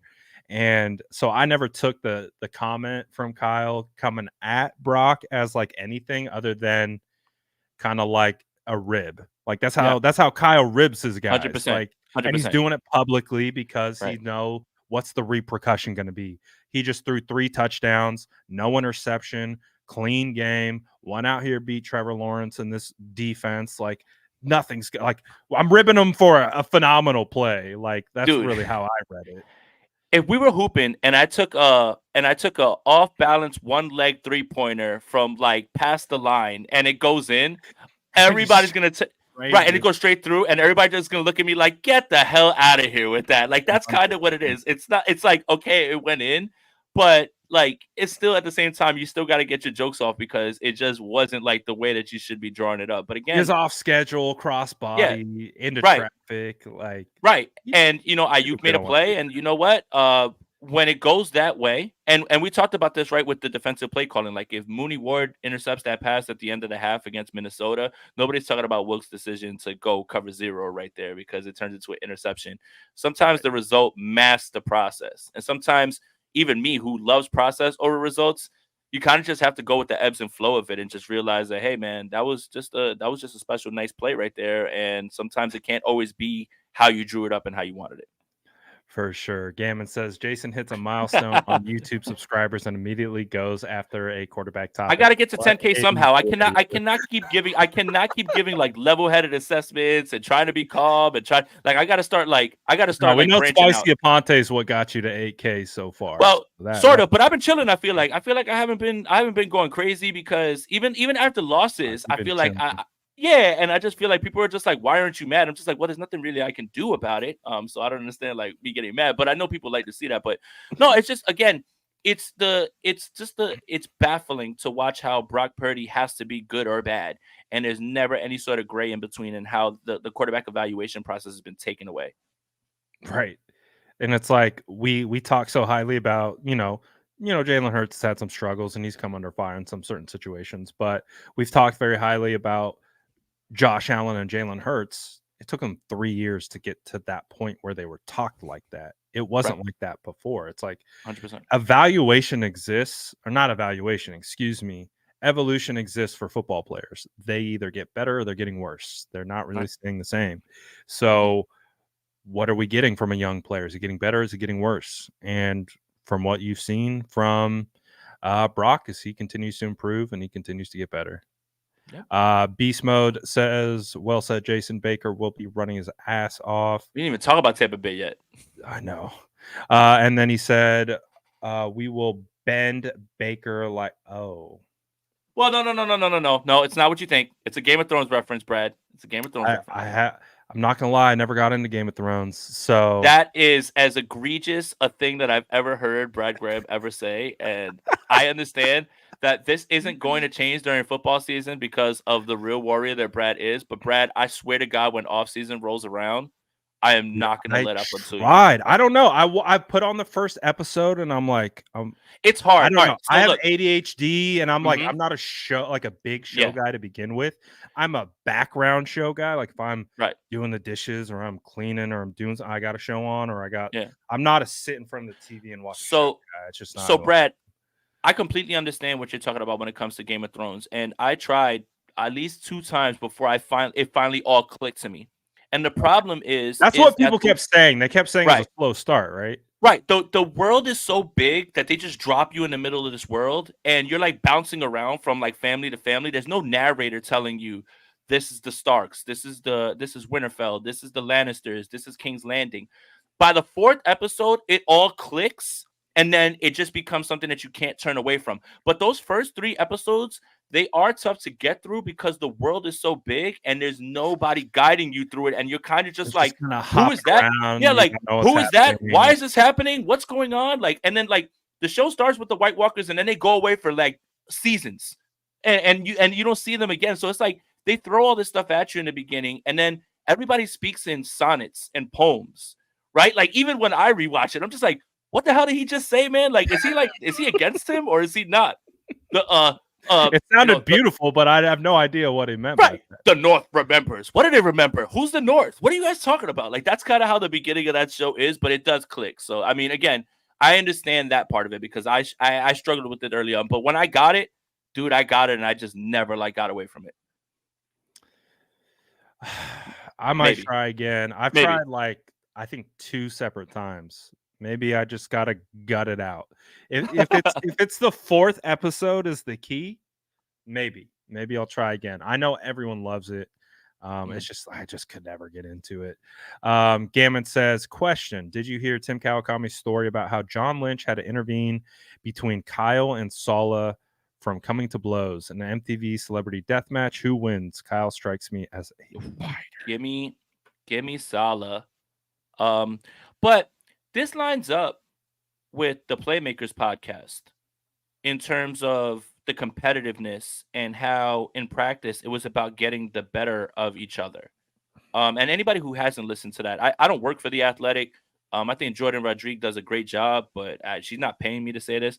The Playmakers podcast gives you so much backstory, as in what goes in week to week, what these guys go through trying to figure out game plans and how guys are trying to get the better of each other. Kyle is competitive. Salah's trying to beat him. When Salah has an answer, Kyle wants to know what's the reasoning behind the answer. And that's how these guys push each other. So that is something that completely lines up with that podcast. So anybody who hasn't listened to it, it's phenomenal. It's 4 parts. It's about Mike McDaniel, Sean McVay, Matt LaFleur, Kyle Shanahan. And there's little parts about Kyle and Salah and D'Amico and everybody else. So yeah, that completely lines up. Like these guys, again, are ultra competitive. And if we're talking about a fight, give me Salah, man. There's something about him. Like that guy has dog in him, man. I don't know if I ever want to piss off Salah. And let's not piss off somebody who has like 12 kids, because that man has the patience of a saint and just feels like that can snap at any moment because he's kind of been trying to hold it in. I am not fighting somebody who has 12 kids, because that man is ready to snap at any moment. at any moment. I got 4. This. I can Right. I can totally associate with that. Picture this, Brad. You're at your building. You are game planning all week. You are under intense pressure to try to find a way to get your team and put them in position. And then you go home and you got 8 kids. 8. You got 8 kids to deal with. It don't stop. That give me And the your game wife planning being aspect. like, "Where you Right. been at all Where day? you been at? Where you been? I'm trying to save my job. I'm trying to get this team going. I would take the game planning and not showering and sleeping like those guys do and like staying in there as opposed to watching 8 kids. Like Cheaper by the Dozen is a horror film. That's not a comedy. It's a sick movie. It is a sick movie to have 12 kids. That's insane. Give me Salah. Yeah, I'd pick Salah too. But again, man, I think you talked about it pretty well. You know, Kyle's got his own particular personality, right? Like, and one of the things that we hear all the time is Kyle's going to be honest with you. Does that mean he's going to be honest with you about good things all the time, or is he going to be honest about bad things sometimes? And we know humans are humans, and they're all alpha males. And hey, alpha males are going to butt heads. It's just what it is. What it is. So, Yep. I think there's, as someone who's been, you know, of course, never in an NFL locker room, but in a locker room, it's like I cannot express to you like how divided the offense is from the defense. Like it's almost like a siloed.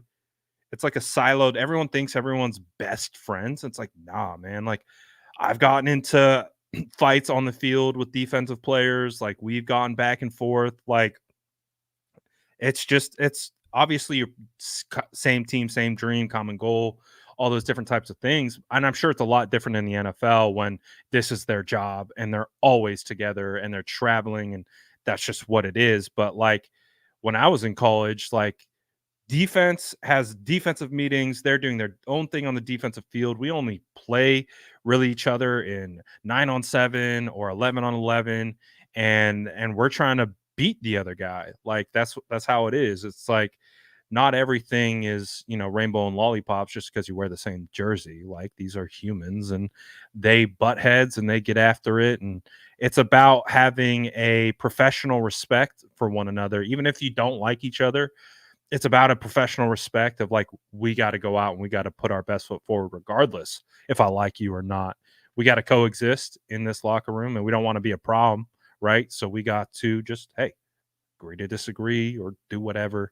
So yeah, I'm not surprised that there's backs and forth and potential fights. And that sounds like football. That's what they do for a living. They hit each other. So, does not surprise me in the slightest. Trent Williams needs a raise. Oh man. Yeah, I mean, it's hard, right? Isn't he's still the highest paid left tackle? I don't know. Because he passed Bakhtiari. I think Tunsil. All right, so Tunsil might be. Trent's in the twilight. I think he's good. Like he secured his last bag. I think he's good. But hey, I mean, if I had money to give him, I would. I mean, he's the GOAT offensive lineman, in my opinion. I give him the little money out of my, I don't know, out of my pocket for him. How many peeps know how Spicy Aponte came out? How did that happen, Brad? I don't know. I'm trying to remember. Did that happen on State of the Franchise? I mean, it started to gradually happen, and I think it happened during a point of frustration in 2021 when the 49ers were playing poorly. I think it did happen on State of the Franchise. Did it? The Tennessee game? I think it was the Tennessee game, or the Seattle game. One of those two Tennessee games, game right? Was brutal, right? Like that Tennessee game where they come out firing and Jimmy misses use check on the leak route, and then I think it was like back to back, like with that Seattle game too, like where like they just were turning the ball over. Aziz was playing out of his mind, and I think I just like the frustration, like again, and it's funny because we're pointing to that stretch of time, and then it's like every year there's those little stretches like that where it's like you are losing games mind-numbingly. Like it's so frustrating, and it was never right. really like so I guess that's kind of where it all came out from. And then sometimes when I have strong opinions or like a comment like gets me triggered, is like when you kind of see things like that. But I don't read the comments anymore because you can't win them all, right? Nobody Nobody is going to agree with you 100 times, even if you're level-headed, and they hate it when you're level-headed, or people hate it when you're spicy. So I'm just going to do me at this point. But yeah, you know what it is. Yeah, and Spicy Aponte was born, and a legend in the content creator community was That is gifted like hearing somebody on get all us. red in the face and everything. That's it. Like, you just want to see somebody get all red and yell and make a fool of themselves. Keith says, "Did that game say more about the Jags and the Niners?" I think the Niners, I think the Jags, again, they kind of were scuffling offensively. They turned the ball over a lot. The defense was actually kind of bailing them out with the way that they were turning the football over. Now the defense wasn't getting turnovers, and that offense largely looked the same. I think it says a little bit more about the Niners. I think the Jags kind of have been who they are, but they've been bailed out with poor play on offense by the way that that defense was turning the football over for them and creating opportunities and keeping keeping the offenses on the sideline. Yeah, I think it says more about the Niners being who we thought they were, Right. and the Jags kind of just, you pointed to it. They had a lot of good fortune, Yeah. whereas, the 49ers in that 5-game streak, they were dominating and dominating for a reason, and they just got back to those ways. I think it says more about the Niners defense Yeah. than anything else. I don't think anything Hmm. changed with the offense really, other than no turnovers. Yeah. Is what it comes down to. That's what I kept saying all the week. I'm like, the offense is fine, actually. Like, the offense is going to be fine as long as you don't fumble in the red zone, as long as you're not throwing the interceptions, as long as you're not missing your field goals. The offense largely moves the football. Once the defense plays like that, then everything locks into place. And again, when you don't turn the football over, breaking news, you find ways to win games. Turnovers, penalties. That's what it I mean, was. look at the Buffalo Bills. Yeah. Gaiman says, real talk. How much does this team miss McDaniels? I mean, anybody would miss Coach Mike, especially not only because of how funny he is, but how creative he is. I think we need to have a discussion too about Mike, because everybody's looking at that team and they're just like, oh, well, look what Mike's doing it. But personnel means so much. It means so much. Tyreek Hill puts so much pressure. They have so much speed everywhere that Coach Mike right now is just playing around with them. Now, if their wide receivers were, and this is not me saying anything bad about them, right? If their wide receivers were Keenan Allen, and let's just say who's not somebody who's like a burner, or like Terry McLaurin, right? Let's say that those were the two receivers as opposed to like Waddle and Hill. You're not able to run those cheat motions and put pressure on defenders, because that speed is opening things up, and it opens up windows for other throws for Tua as well too. So sure, they miss Mike McDaniels because Mike McDaniel, because he is so creative with the run game in terms of creating angles, and that's where, like, you saw those tossbacks to Debo that look like tosses, but they're really inside zone runs to kind of show toss, to get the linebackers flowing one way and to be able to cut back.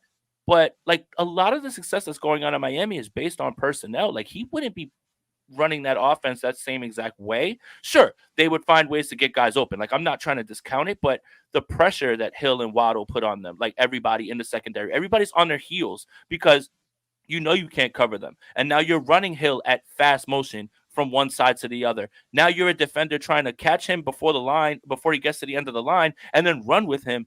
A lot of that stuff has to do with why that offense is so good, and it's like the right combination. Coach Mike knows what he's doing with those guys, but I would contend that if Keenan Allen and Terry McLaurin were there, they wouldn't be nearly as explosive for obvious reasons, the speed.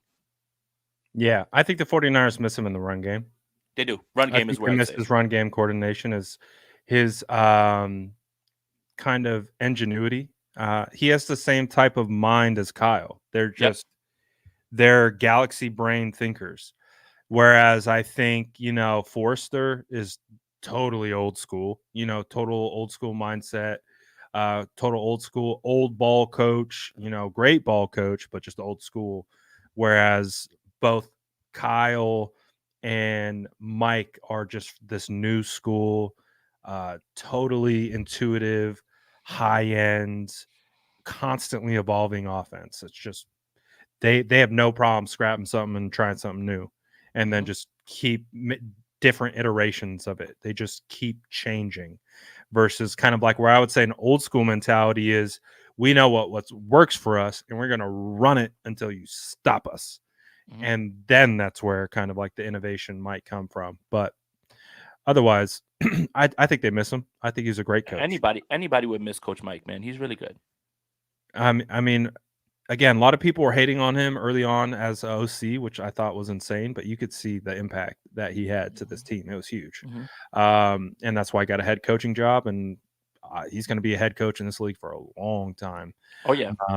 So it'll be interesting to see what ultimately happens with that. But the 49ers look good out of the bye. Any other takes that you want to talk about? Any comments? Anything? I mean, we're almost on 2 hours that we didn't address so far. No, I mean, it's good to have one of these 2-hour streams again. And it's so much easier to talk about this team after a win. But yeah, I mean, this is exactly what this fan base needed. It can calm you down for a little while. I think the bye week, while it was good for the team to not only get away and adjust, was pretty harsh on fans because you have this idle time where nothing's happening. So, what did you say, Brad? Arguing. Right, like what did you say, Brad? I left and I come back and we're trading Brandon Ayuk and and it's just like idle time is the worst thing for football fans. So it's good to have this win. Sure. It doesn't necessarily what my takeaway is, this doesn't mean the 49ers are destined to start just blowing people out again, right? And again, the answer is somewhere in the middle right there. This is the NFL. Right. You're not going to have games that are typical like this, but this is the result that can happen when this team plays cohesive football the way that they did. It is one of the results, but I wouldn't expect this going forward. All you need to know is that largely the reinforcements got back. Trent got through with no sort of setback, so hopefully he continues to grow. You got the defense looking a little bit better. Now Chase Young is here. You have to start thinking positively and moving in the right direction and stacking wins. You get this win against a playoff team from last year, and now Baker Mayfield's in front of you. Now Tampa's no cakewalk. Like, I just want to make sure that we get that out there because we've had the cakewalk discussion, right? About, don't start hyping up teams. I'm not hyping them up, but I have definitely learned my lesson about, it's just Tampa, right? Like, anything can happen, but this is a perfect get right spot for them as they get ready for Philly and Seattle and Baltimore. Those are like huge games. They're not the same team that they were last year either. No, they weren't. Like, no, they're not. With they are not. Tom Brady. With Tom Brady, and that's insane. They have a youthful energy to them. Yeah. Yep. And that might 100%. Be because of Baker. 100%. And Baker's played solid football. Like, he's played solid football. I think he's established himself again as a guy that you can use to start while you're bridging to your next quarterback. I think that's absolutely fair. Mike Evans presents your problems. Godwin presents your problems. Rashad White has been playing very well. Cade Otton is somebody. Rashad White. Nice job. Yeah, right before the trade deadline, too. Cade Otton is somebody that nobody really talks about, too. So Tampa's got some things going for them. And I think one thing that we're kind of forgetting about this Tampa team that we saw last year, Vita Vea is going to play in this game. And that is a hell of a test for this interior offensive line, if we want to get back to that, because he was 100%. Not there last year. Vita Vea is a baller. Justin's boy, Kalijah Cansey's balling out, too. Yeah, there you go. On the field line. So there you go. They present challenges. They definitely do. They're going to be a hard team to stop. And like Rashad White, that was my guy coming out of the draft the other while back. I wanted the 49ers to draft him. I think he went like 2 picks before they took TDP. That was the guy I was like, please get Rashad White. But he can do it. Both. Wait, who did the 49ers draft? Y'all seen him? Don't. I'm sorry. I couldn't resist. Yeah. All right. I'm sorry. You said who? Who? There's 2 of those owls floating around that we haven't seen from a while. But that's beside the point. Rashad White, quality running back. Absolutely. I'm in a weird spot because I want him to do well for my dynasty fantasy team.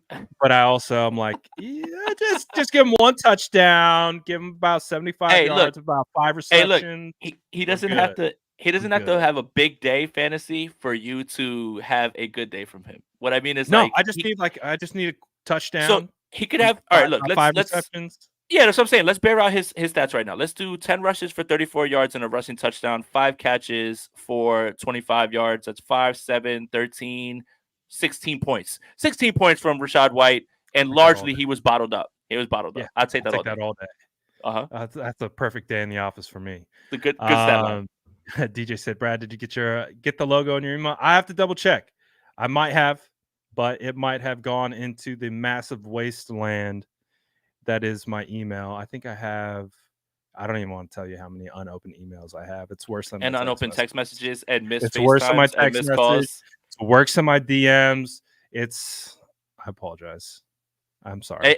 I'm trying to alert Brad to the idea that there's a possibility that I will be on the West Coast this weekend, and yet it's just crickets, man. Like look, man, I have I have curved women, I have curved family members. I've never been curved like I've been Bro, curved by Brad Gray. the amount of times Jason's been like, dude, you big time me so much. I'm like, Dude, and then he'll text me the next day, like, we up. And I'm like, oh, yeah, now we up? What? oh yeah, I apologize. It's a brutal habit that it's hard to shake, apparently. But the key word there was Aponte and Cali. Aponte and Cali. Maybe there's Sunday as well, too. So it should be fun if we make it happen.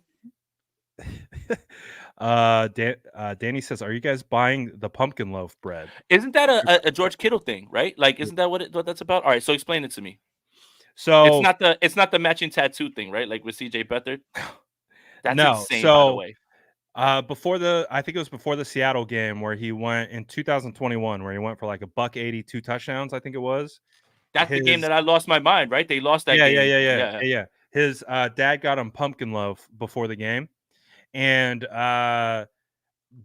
so after the first touchdown he scores, Kyle Juszczyk runs up to him and screams "pumpkin loaf" in his face, and then later Jimmy Garoppolo's like, "Bro, what did you eat?" And he's like, "Pumpkin loaf." And so it became like an inside joke. And then they had pumpkin loaf again, I think against the Bengals, and he went crazy against he the was Bengals. going stupid in that game.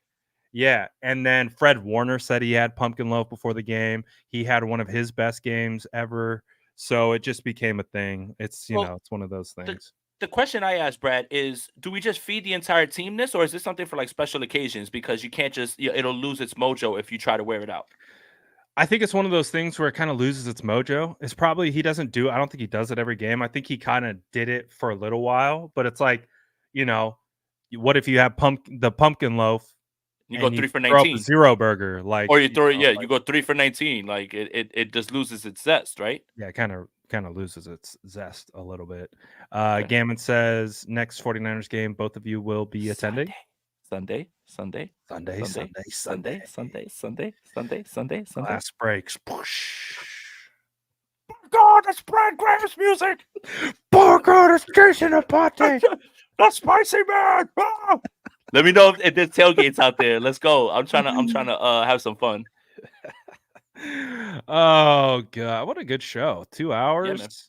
Yeah, I guess things fly when you're winning and having fun, right? Like, and we're not breaking down backbreaking turnovers. We're not like trying to walk people off the ledge, yelling at us because they say Brock Purdy's terrible and like you're an idiot if you think Brock Purdy's any good. Dude, last week I had so many people dropping in my chat like, what, you think Brock Purdy's a good quarterback? Like you don't know. I'm like, all right, okay, pal.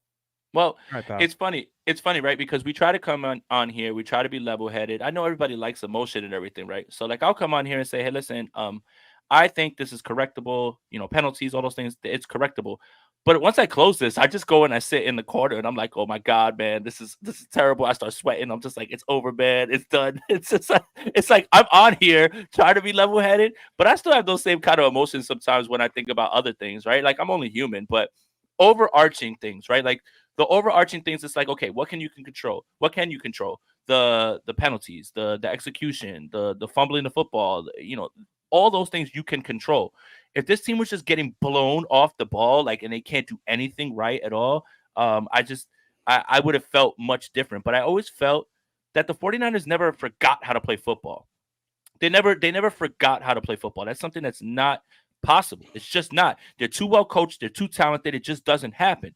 Now, the fashion in which this team lost those 3 games is where the actual, I guess, the panic sets in.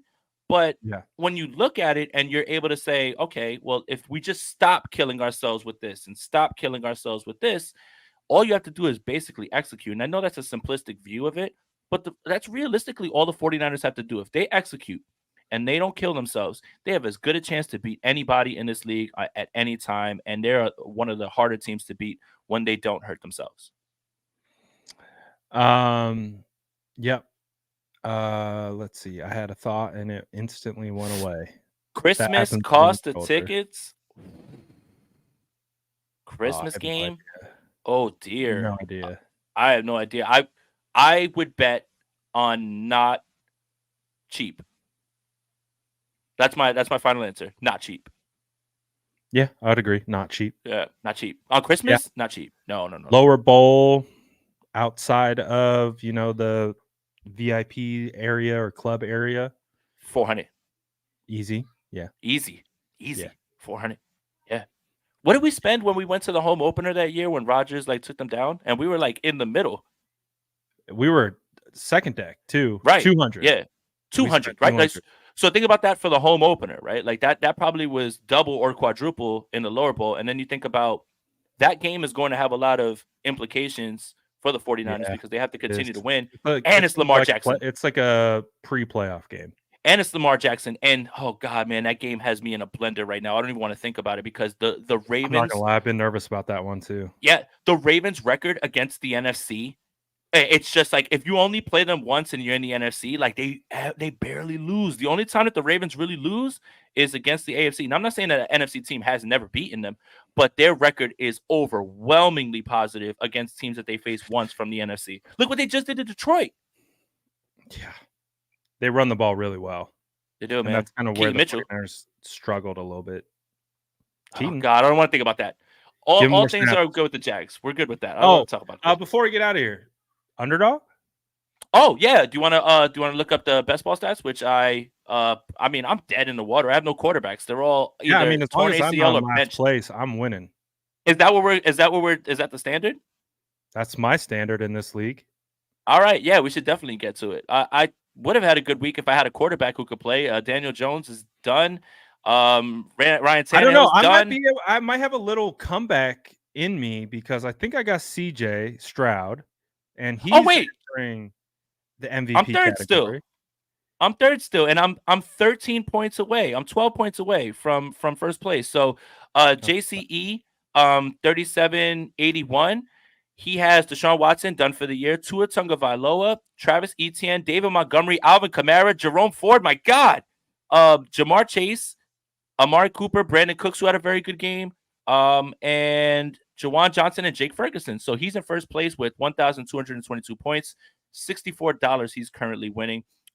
Last week's first place is now dropped to second. That's Matthew. 207 from Josh Allen. He has Brock Purdy and Kyler Murray, which is actually very good and is setting him up for a great stretch because one of those guys is going to help carry him.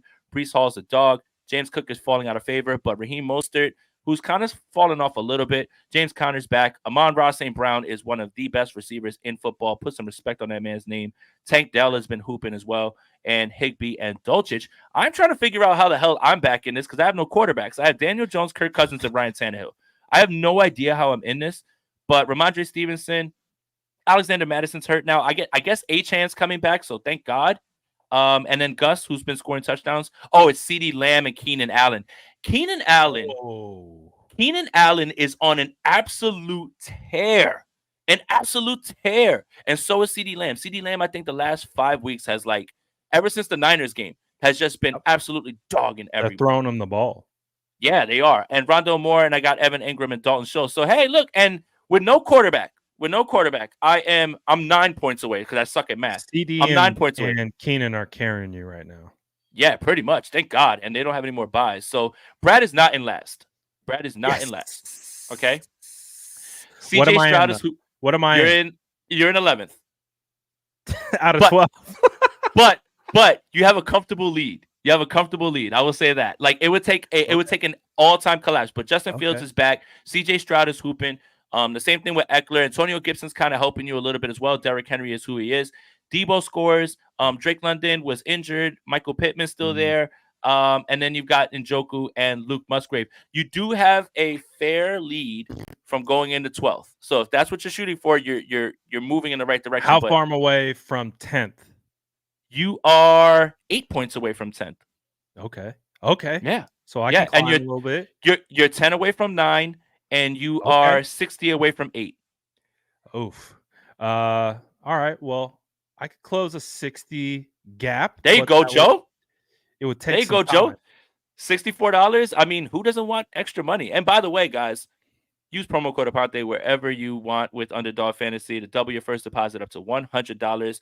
There are higher, lower wagers that you guys can put on there. You can do best ball drafts. You can do daily drafts on there as well too. Also, don't forget, guys, for the people who celebrate, NBA season's here, so make sure you're using that so you can use your higher, lower on player props and things like that.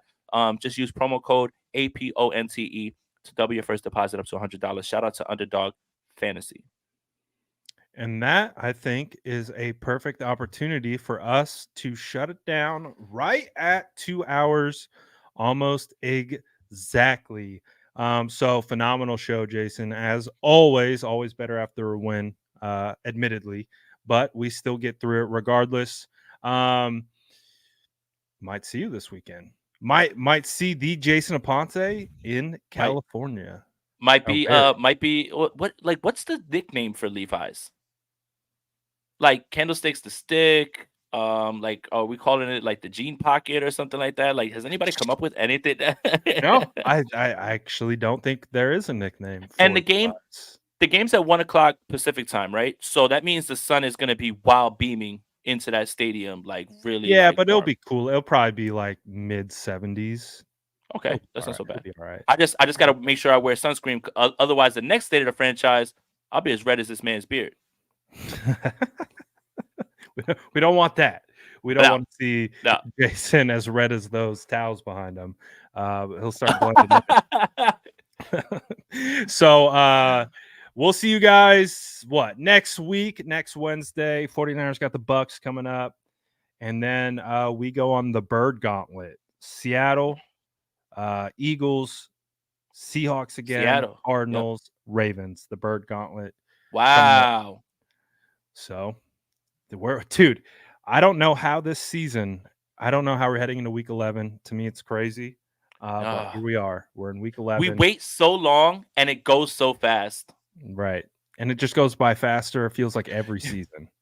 You know why it goes by faster? Because we always complain about the Thursday night football game. Like, everybody is starved in the offseason where they're like, I'll take any game. And then they're like, just for that player, it's Carolina and Chicago. Like that. And we're just like, oh my God. Every time you complain about a mid Thursday night football game or primetime game, the season just moves faster because they're just like, oh, you're ungrateful now. Yeah, but we're 2 games away from Philly, the game we've had circled for a long time. It's going to be here before we know it. And then we are going to be squarely focused on the playoffs. So we're big Kansas City Chiefs fans this week. Yeah. We are big Chiefs fans this week. We need that W. Does that mean we have to be Taylor Swift fans as well? I didn't say that. I did not say that. Inherently, well, I want this. I want this, Taylor Swift, if you're watching. Please go to the game because Travis Kelce forgets how to play football when you're not there. I need you there. So we need a vintage Kelce, 8-catch, 170 yards, 2 touchdowns. Let's go, Chiefs. Let's go, Chiefs. Let's go, Big Red. Somebody get Andy Reid all the cheeseburgers. Karma is a guy who plays on the Chiefs, apparently. Oh, all right. End the show. End it. End it. I didn't have a Taylor Swift joke on the docket. That one just came naturally. I didn't even know I had it in me. And that means it's a perfect time to shut it down. So appreciate everyone as always. Again, make sure you go to both channels, sub to both, like the videos on both channels. And we'll see you guys again next week for State of the Franchise. Hopefully talking about another dub. So we'll see you guys on the other side. Peace. That's Jason Aponte. I'm Brad Graham. We're going to get into it all right now.